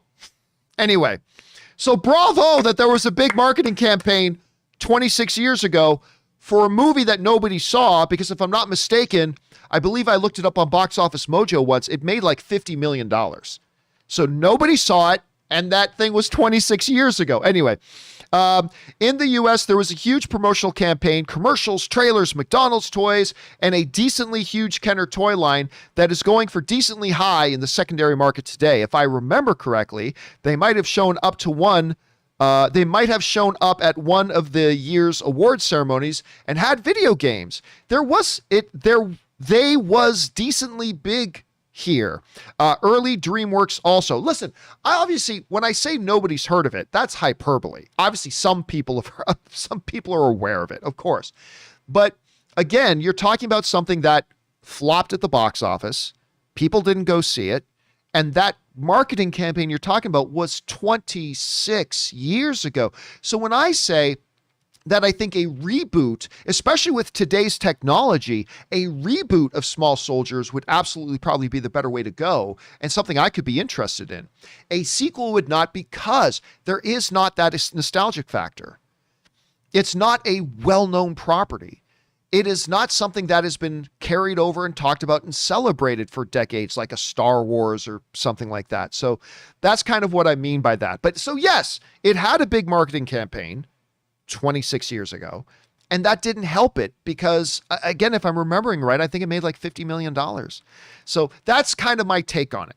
So no, when I say that people aren't aware of it, I'm not wrong. I'm actually right about that. Obviously, but it's hyperbole. Some people are. So anyway, but listen, man, Tony, you and me both, brother. If they make a reboot of Small Soldiers, you and I can go together, man. I mean, not literally, but you and I, same night, different parts of the country, we'll go to it together and go check it out, and hopefully it'll be great. So I'd be interested if they decided to do that. All right, BK Dan writes, John, just wanted to say, besides Godfather doing flashbacks to tell the story as it moves forward, the first Highlander did something very similar. That's actually a great example. We were talking about the other day, Rob, you and I were talking about how certain movies using flashbacks to go jumping back and forth to help tell the modern story. Highlander is a great example of a movie that did that. The first Highlander did something very similar with flashbacks and telling of the story. By the way, to audience, ignore Highlanders 2 through 4 as if they didn't happen. Completely agree with you, BK Dan, on that. And again, good on you for bringing that up as an example, because the Highlander is an excellent example of that. All right, next up, Louis Terrazas writes, hey, John, brother, we don't always agree and you get me upset a lot, but your story about your best friends is so true to my life as well. It brought me to tears, and you and Rob literally saved my life during the pandemic. Thank you, man, and keep bringing on the filthy. And you know, Rob, you and I have talked a lot about during the pandemic. I mean, it was rough. And it continues to be rough for a lot of people. But you and I have often heard from people saying that us continuing to do the show regularly really helped them stay sane. And you and I have told people that us being able to do the show has helped keep us sane during the pandemic. And and as we move out of the pandemic, Rob, I can only say it that that's even more true for me now than it was then. What are your thoughts on that? Well, I mean, I feel the same way. Also, as I talked about at the top of the show, doing this show has kept my enthusiasm up when things seem darkest when it comes to making low budget independent movies. And the pandemic just exacerbated that. You really had those moments where you're like, you know, what am I doing with my life? And then you'd come on and do this show, and just the kind of banter or news we talk about is uplifting to me. I'm like, you know what? Life's pretty good. So despite all the stuff that's bad, I mean, even you, like I said, also, you thought up doing movie trailers, a love story. We executed that. You asked me to help you a little bit. We got to go talk to interesting people, and you made this movie and you finished it, you know, and got it out there right before everything kind of went, well, it went wacky, but you got it done and put it out. And I think that this has been as inspirational for us and in terms of nurturing our souls as it was. It's nice to know that people watching it get as much out of it as we get doing it. Because, man, there have been times when if I didn't have these shows, I would have been like, you know, would move home and go live in my mom's basement. Anyway, Rob, we have taken you over time here again and again. Tremendous congratulations on the success of Tango Shalom. That is awesome, guys. Make sure you check it out when you get a chance. Rob, in the meantime, where can people follow you and your goodness online? You can find me on Instagram at Robert Meyer Burnett, find me on Twitter at BurnettRM, or find me on my own YouTube channel, The Burnett Work. All right, Rob, good to have you here. I'll talk to you again in a couple days. Have a good one, man. All right, man. Ladies and gentlemen, the one and the only, the great Mr. Robert Meyer Burnett. So we still have some time here, guys, so let's keep on going through your questions for the next little bit here, shall we? We'll pick things up here again with Louis, who writes, movies got me through a very rough childhood. My first piece of content were physical VHS media like RoboCop, Total Recall, and Indiana Jones and the Last Crusade. As I grew up, the cinema experience became everything. To me, movies are the ultimate art form. Dude, and I don't disagree. And, you know, it's funny, it's a stretch of an example, but I believe it's applicable. It reminds me a lot of in WandaVision, we see that there is this family, particularly this little girl and this little boy, who are growing up in a horrible environment, surrounded by war and guns and bombs going off around them, but they held on to the entertainment they had on their screens. We as a species have been storytellers as long as recorded history has been. And the art of storytelling does so much for our hearts, our souls, our mental health. You can't overstate how crucial the art of storytelling is and what it has done. It lets us dream. It lets us imagine. It allows us to express the way we see the world, the way we hope the world will be, the way we fear the world could be. It's just all of that. And the fact that you've had that relationship with them is very special. So thank you for sharing that, man. I appreciate that. All right, next up. BK Dan writes, John, you were reminiscing seeing Batman with Michael Keaton and how you'd never seen a line as long as it was to see it. Yep, me and my buddy Brendan went down to see it. I'd never seen a line that long at that time. I'm going to date myself, but I saw E.T. as a 14-year-old in our local theater. The line wrapped around the building twice just to get in. Dude, that's awesome that you were actually there at the theater in line to see E.T. That is fantastic. And yeah, we forget today how much of a massive cultural impact E.T. had. Like, it was the movie. So that's awesome, BK. Thanks for sharing that experience, dude. All right, Ryan G writes, hey, John, happy early or late Canada Day. It's an early Canada Day. Canada Day is again tomorrow. So when do you think movie theaters will be open in Ontario? You know, I can't even begin to imagine because I don't live there. I don't have my finger on the pulse of how things are progressing. I know my parents were finally able to get their vaccine shots. I know that. So because I'm sure a lot of you have had the same experience. And I never told my mom and dad this, but Ann knows. Every day was fucking panic for me. Because, you know, particularly older individuals are more susceptible to the effects of COVID. And, you know, I'm sitting here in the States, I'm helpless. There's nothing I can do. And my parents are up there and they're not getting they can't get vaccinated because there weren't many vaccinations available. Now, the one good thing is my parents live on the Campea Ranch, right? So they got like 200 acres surrounding them with nobody. So that's good. But man, I never told them this because I didn't want to add to any stress, but I was just constantly in a state of panic for my parents. And when my mom told me that they were getting their vaccination shots, I'm like, oh, I just took the biggest, deepest sigh of relief. So, but again, I don't know how things are transpiring in Canada, so I can't say. I have no guess. I hope they open soon, though, dude. I hope they open soon. All right, next up. Chuck the Mystery writes, hey, John and Rob. Just missed Rob, unfortunately. One of two. First, let me say that I totally agree with you guys on Fast 9. The scene where Dominic pulls down a building single-handedly is actually less ridiculous than 20 other things that happen in the film. I know, right? He literally single-handedly pulls down a concrete structure. But that's not even in the top 10 of the ridiculous things that happened in that movie. Anyway, watching the trailer for Green Knight, very excited for Green Knight. Before F9, made me even more excited for it. How do you think that film will do at the box office? More of an indie result or a surprise massive hit? Thanks. I'm going to tell you what, Green Knight looks great. I'm very enthusiastic for this film. I thought it was supposed to come out ages ago. The first trailers dropped before the pandemic. But it's not going to be a monstrous box office hit. And I also believe, correct me if I'm wrong in the live chat, but I do believe Green Knight is an A24 film. We were talking about A24 the other day with things like A Ghost Story and things like that. I believe it's an A24. It's either A24 or Annapurna. I think it's A24. Anyway, a lot of those films don't exactly blow up at the box office. It does not look like a film that's going to attract a huge audience, unfortunately. So I think it's going to be very modest. Hoping, and by the way, Xavier Complex in the live chat is saying it is an A24 film. All right, thanks for checking on that for me, Xavier. I will think it'll do nicely for a small indie film. I expect the movie's going to be awesome, but I don't expect it's going to get a huge audience out to it, unfortunately. All right, let's see. And then Johnny and Sam also in the live chat are affirming, yep, it's an A24 film. Thanks, guys, for verifying that. I appreciate that.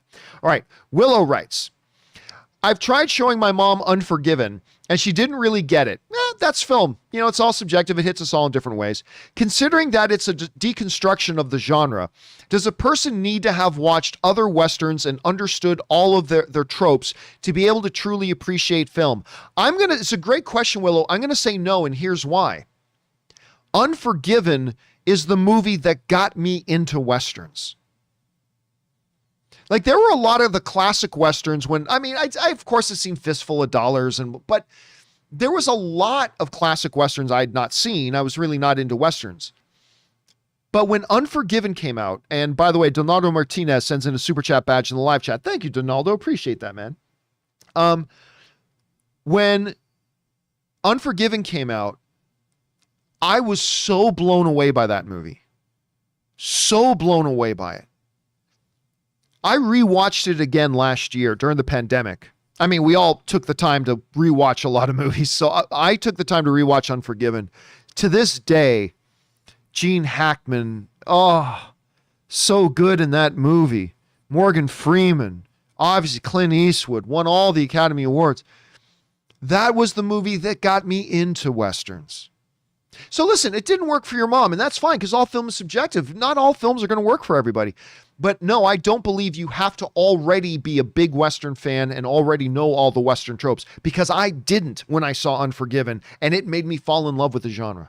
So yeah, and guys, listen, if you have not seen Unforgiven, I personally contend it's the greatest Western of all time, but make sure you guys check out Unforgiven. It's incredible. Did he deserve it? Did he have it coming? We all got it coming, kid. Killing a man's a hell of a thing. You take everything he's got and everything he's ever going to have. I might be paraphrasing there, but that line is awesome. Killing a man's a hell of a thing. You take everything he's got and you take everything he's ever going to have. Oh, God, that line is so good. And I'm probably misquoting it a little bit there, but anyway. All right, thanks for that, Willow. Next up, we've got James Hoffman, who writes, did you see the trailer for Schmigadoon? A new musical comedy coming to Apple TV Plus. It's a parody of Brigadoon. It has a great cast. Michael Keegan, Michael Key. I love Keegan Michael Key. Michael Keegan Key. Cicely Strong, Martin Short, love Martin Short. Alan Cumming, love Alan Cumming. Kristen Chenoweth, love her. Looks really great, fun and charming. Number one, I have not seen or heard of this trailer. I don't even know what Brigadoon is. So if it's a spoof of something I've never even heard of. So no, James, I have not seen the trailer. But Apple TV Plus has got a pretty damn good record. So, I mean, I might be tempted to check it out. If it's on Apple TV Plus, it might have something going for it. All right, next up. Guy Fox JLT writes, hey, John, do you think your former colleagues did not have success because they split up? I know it's a sensitive subject and you don't like to talk about your old days. I really miss Collider Live.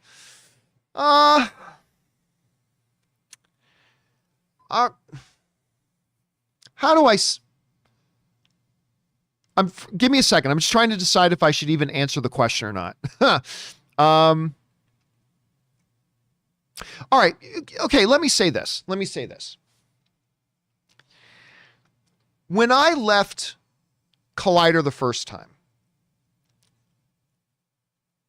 when I moved on, I was still working with Complex Media because I was executive producing and running that show for Lionsgate called, on Comic-Con HQ, called Film HQ for Lionsgate. I was still working with Complex though, but I had to step away from Collider. Now we were averaging 100,000 views a day of Movie Talk, I think. Within a month, the average dropped 20% to about 80,000 views a day. When I came back to run Movie Talk again, we got the numbers back up to 100,000 a day. And I will never forget, one of the executives at Complex, I won't name names, came to me and said, oh, Movie Talk's always going to have 100,000 views a day, no matter if you're here or not. which I was like, really? I mean, nothing will, by the way, any of you guys who are employers, nothing will make your employees feel more valuable than telling them, oh yeah, the rate of success we're having, we're going to have that success whether you're here or not. Nothing will make your employees feel more valued and feel more like they're a part of a family and they're an important part of your team than going up to them and telling them, oh yeah, we're going to have this same level of success, whether you consider it high or low, but whatever level of success we have right now, we're going to have that level of success whether you're here or not. Really? I thought, okay, that's an interesting hypothesis. Let's test that out. What was funny to me was that they said that to me with a straight face after I had just been gone for just a couple of months and the numbers dropped over 20 to 25%. And then they immediately came back when I returned. And obviously then when I did ultimately 4 years ago this week, make the decision to leave Collider, instantly the numbers started to drop. And they eventually fell into an abyss to the point that they just pulled the plug on all the shows. Was the problem that I was all the talent? And look, I'm not going to name names, but yes, we have seen a lot of the remnants of Collider, some very talented people who I have nothing but good things to say about. We have seen a lot of the remnants of those AMC Collider days trying to do other things on YouTube and online now, and they are not having the level of success that their talent level deserves. The question is, why are they not achieving a level of success that their natural talent deserves them to have? And I have a theory about that. Hear me out. I'm not even sure I should be talking about this, but fuck it, whatever. It's been 4 years. When I left Collider and the numbers started to drop immediately, was that because John Campea was all the talent? I was 100% of the talent. Nobody else had any talent. Obviously not. There were stupidly, ridiculously talented people there. The amount of talent that was still under that roof when I left was dumb. It was just dumb how much pure talent was still under that roof. Like ridiculously dumb how much talent was there. It was crazy. But here's where what I have come to believe has been the issue at the time and what I think is the issue today with a lot of the remnants of Collider struggling to get the kind of success their talent should be getting them. And that's this.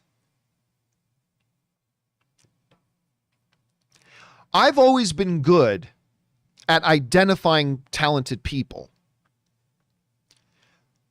But what I think my real strength was, because I had, like everybody, I had my strengths and my weaknesses. Absolutely, I do. I still do. I try to work on my weaknesses, but I clearly still have weaknesses. It is what it is. But in the things that I would count as my strengths, I think aside from being able to identify and recruit talented people, I think what was more important than that was the ability to identify how to use people's talents. And I include myself.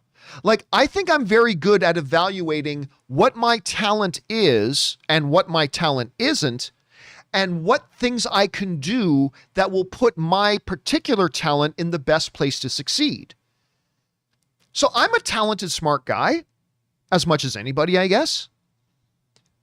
But that doesn't mean I can do anything. So for example, one of the reasons I don't do trailer reactions, because I could get millions of views if I did trailer reactions. But I know that my particular talent set and my particular disposition is not really suited for trailer reactions. I just know that. Other people like Greg Alba is awesome at that. Like the Day One guys, they're awesome at that. But that's not where, even though I've got talent, that's not where my talent is best used. That is not the best way to use my talent. That's not the best way to leverage my talent. That would just be exposing my weaknesses more than my talents, and that's not what I'm great at. So it's not just about identifying talented people. It's about identifying how to best use those people. Here's a great example. This is a perfect example of this, okay? When I left Collider, I gave them a couple of pieces of advice, and they ignored all of it. By the way, like when I was leaving Collider, I told the leadership there, listen, I'm stepping out now. Here's what I really recommend you do with me stepping away. I think you need to do this, this, and this. And they said, basically, thanks for your input.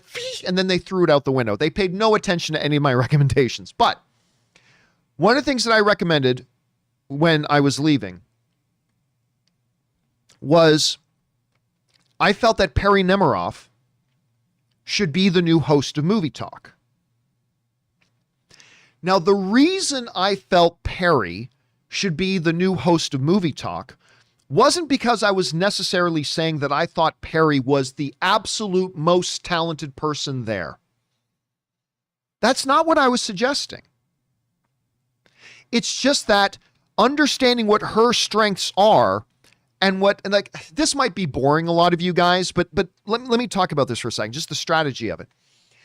While I was not saying to them that Perry Nemiroff was the absolute de facto, without a question, most talented person in the building, and therefore she should be the lead chair on Movie Talk, what I was saying was that her particular temperament, disposition, and skill set makes her the best person for that chair.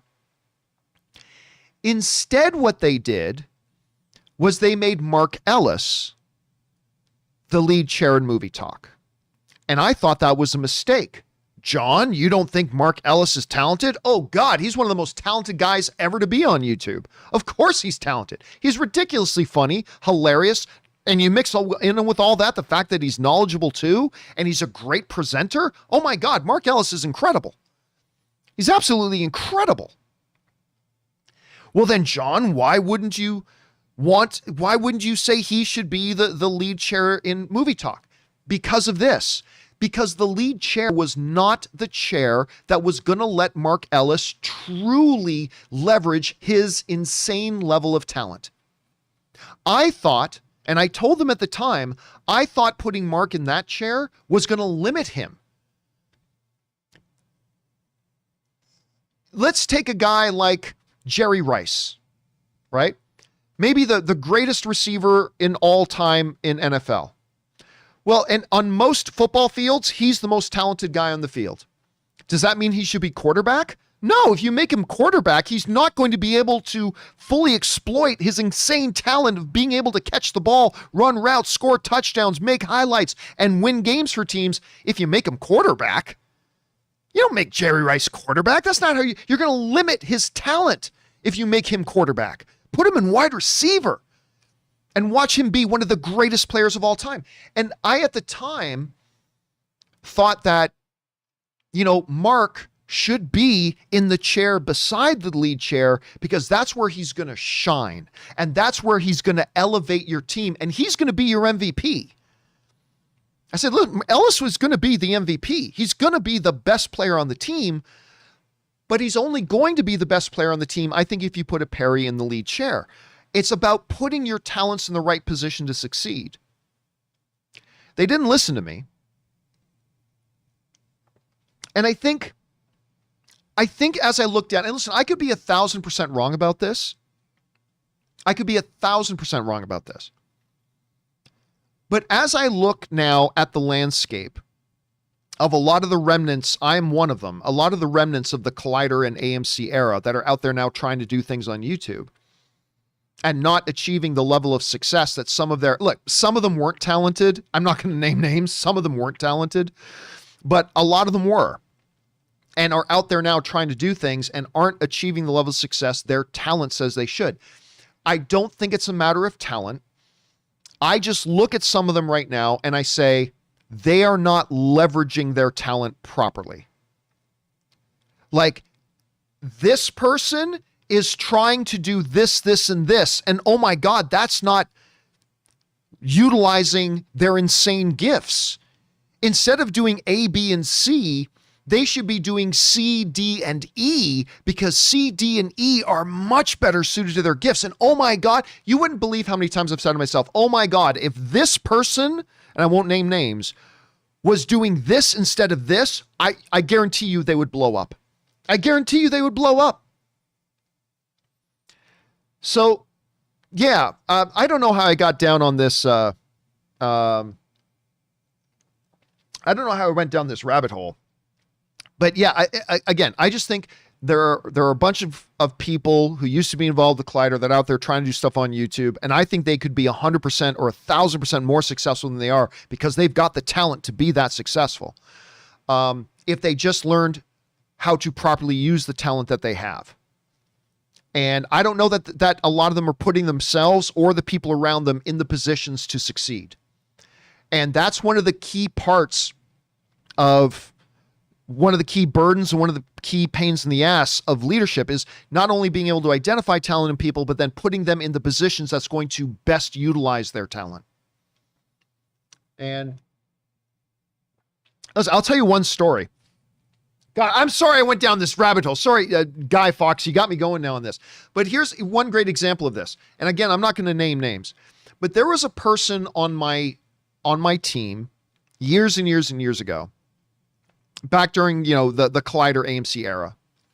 There was a person on my team that was so good at what we had them doing. Like they were so good at it. And they shone when they were doing their deal. But they didn't want to do what we had them doing.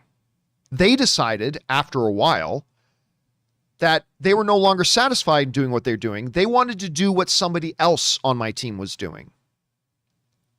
And I remember sitting down with them, and listen, when you're the leader, you got to be the unpopular guy sometimes. Too many people who want to take over leadership positions aren't willing to be the unpopular guy. But you've got to be willing to be the unpopular guy. And I had to sit down with this person and say, look, I get that you want to spread your wings a little bit. I appreciate that and I respect that. But you are a very gifted person, but your gifts are not suited to what that person is doing. You have no idea how valuable you are doing exactly what you're doing with us now. And listen, we can talk about ways for you to expand your role a little bit into some other things too, but your talent, as great as it is not suited to doing what that person is doing. That's just not the fit. You have no idea how important you are doing what it is you are doing. And you know how they interpreted that? Campea says I'm not any good. And that's not what I was saying at all. And that's not what I said. But and eventually we parted ways, and it's unfortunate, and they tried doing the thing that the other person did and they weren't able to succeed at it. But anyway, blah. Yeah, no, but I get it. It's confusing when you see a lot of these people, these incredibly gifted, talented people who used to be doing these big things over at AMC in the Collider days, and they're not having that level of success now. Why? Did they suddenly lose their talent? Absolutely not. Absolutely not. I just don't think they're doing the things that leverages the talent they have. Anyway, enough of that. Let's move on this, shall we? We only got a couple of minutes left here, but we are almost all caught up, which is pretty cool. Okay, Aaron Moen writes, Eric Voss from New Rockstars did a breakdown on the WandaVision thing and has confirmed that the spec is a VFX error from an artist masking out a reflection from the camera lighting, and the edits were done to match footage from the Multiverse of Madness. That makes sense to me. I mean, I didn't see that video in particular, Aaron, but that makes sense. Of course, everybody thought in that footage in the post-credit scene of WandaVision, everybody started reporting, Doctor Strange has been put in the post-credit scene of WandaVision. Like, what? And I'm watching the footage. Like, where? Where's I don't see Doctor Strange anywhere. No, look at that little glowy blur. That kind of looks, I'm like, the lens flare? Is that, you're saying that's Doctor Strange? It's Doctor Strange in his astral form coming down the mountain like Santa Claus. It's like, you do know that Doctor Strange is the sling ring to just appear. He doesn't have to go walking through the woods trying to find some. Anyway, but yeah, it's good to hear that other people have confirmed that is indeed not Doctor Strange. Thanks for sharing that, Aaron. All right, next up. We got Mukbang Reviews who writes, just support for your channel. Oh, thank you, Mukbang. Thanks for having so many wonderful guests and being patient with us, even when we're way off topic. And yes, many of us would love for you to take 4DX to tell us if it's worth it. Yeah, listen, when I get the opportunity to go to a 4DX theater and really see how it is, I will be more than happy to record a video about it and tell you my experience. I've just never had the opportunity to do that myself, Mukbang. Russell Amador writes, hey John, just curious, but what are your thoughts on the new Candyman trailer? As somebody who has impatiently been waiting for new content, it delivered the goods. The idea of police brutality and the innocent killed, it's a new take and one I welcome. I will tell you what, Russell, to be honest with you, I feel embarrassed to tell you this, I haven't watched it yet. I haven't watched the trailer yet. I noticed that it came out and I remember thinking, oh, I got to get around to watching that. And I completely forgot about it. Now, I remember that when the first previews for it came out, like pre-pandemic, I thought, oh, this could be interesting. This looks, and the people involved are great. And I'm interested in the film. I just totally forgot to watch the new trailer. So I can't really comment on it. I can't really comment on it yet, but we'll get there. All right. Last question today, guys, that we'll take comes to us from Mr. Cinematic, who writes, love your channel. Thank you, Mr. Cinematic. Big inspiration for me. I wanted to ask, do you think we'll ever get a new movie series or our first TV series in the wizarding world of Harry Potter? And do you think J.K. Rowling should still be the writer of it? So do I think we'll ever get a new movie series? Well, I mean, we do have a new movie series. We have the Fantastic Beasts series. Or do you mean another one on top of that? Let's put it this way. The Harry Potter franchise is one of the most successful franchises in the history of not just movies, but entertainment. I mean, look at their damn book sales. And of course, the movies themselves. And now look, listen, the Fantastic Beasts movies have not been nearly as well received. I've enjoyed them. I like them. Not as much as most of the other Harry Potter movies, but I really like The Crimes of Grindelwald. I actually quite like that movie a lot. Not better than my favorite Harry Potter movies, but I actually thought it was really good, and I think this next one's going to be really good too. But whatever. The IP is just too damn valuable, man. It's too damn valuable and too damn popular. It's just too good. There will be more Harry Potter. Maybe a TV series. And as a matter of fact, I think there has already been some talk about a TV series. Maybe another movie series. Listen, I still completely believe that we are going to see the original cast return at some point. I really do. I really believe we are going to see the original cast of Harry Potter return at some point. Maybe not in the next 3 to 4 years, but I 100% believe that we will. And when they do, people are going to lose their minds. They're going to lose their minds. Now, what I think JK should do is JK should absolutely write the story and then hand the story off to a screenwriter to adapt it into a proper movie screenplay. That's what I think JK should do. So she's still in control. But I think we've seen that when she actually creates and writes the story and then hands it over to a screenwriter to adapt it for a feature film screenplay, the effects are much better. So I think she should absolutely write the stories, but then get a screenwriter to adapt it. So that's my guess, and we'll see where they go. All right, guys, listen.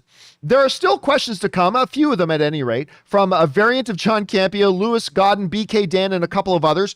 Do not worry. We're going to get your questions done in a companion video, so keep your eyes open for that. We're going to pick right up and get all these cleared out. We're pretty much almost caught up here, which is a great thing. Anyway, guys, now, don't forget, a little bit later today, at 4 p.m., it's about noon right now, Los Angeles time. It's noon right now, Los Angeles time.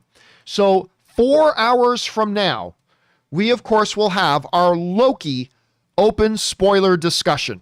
Our open spoiler discussion for Loki episode 4.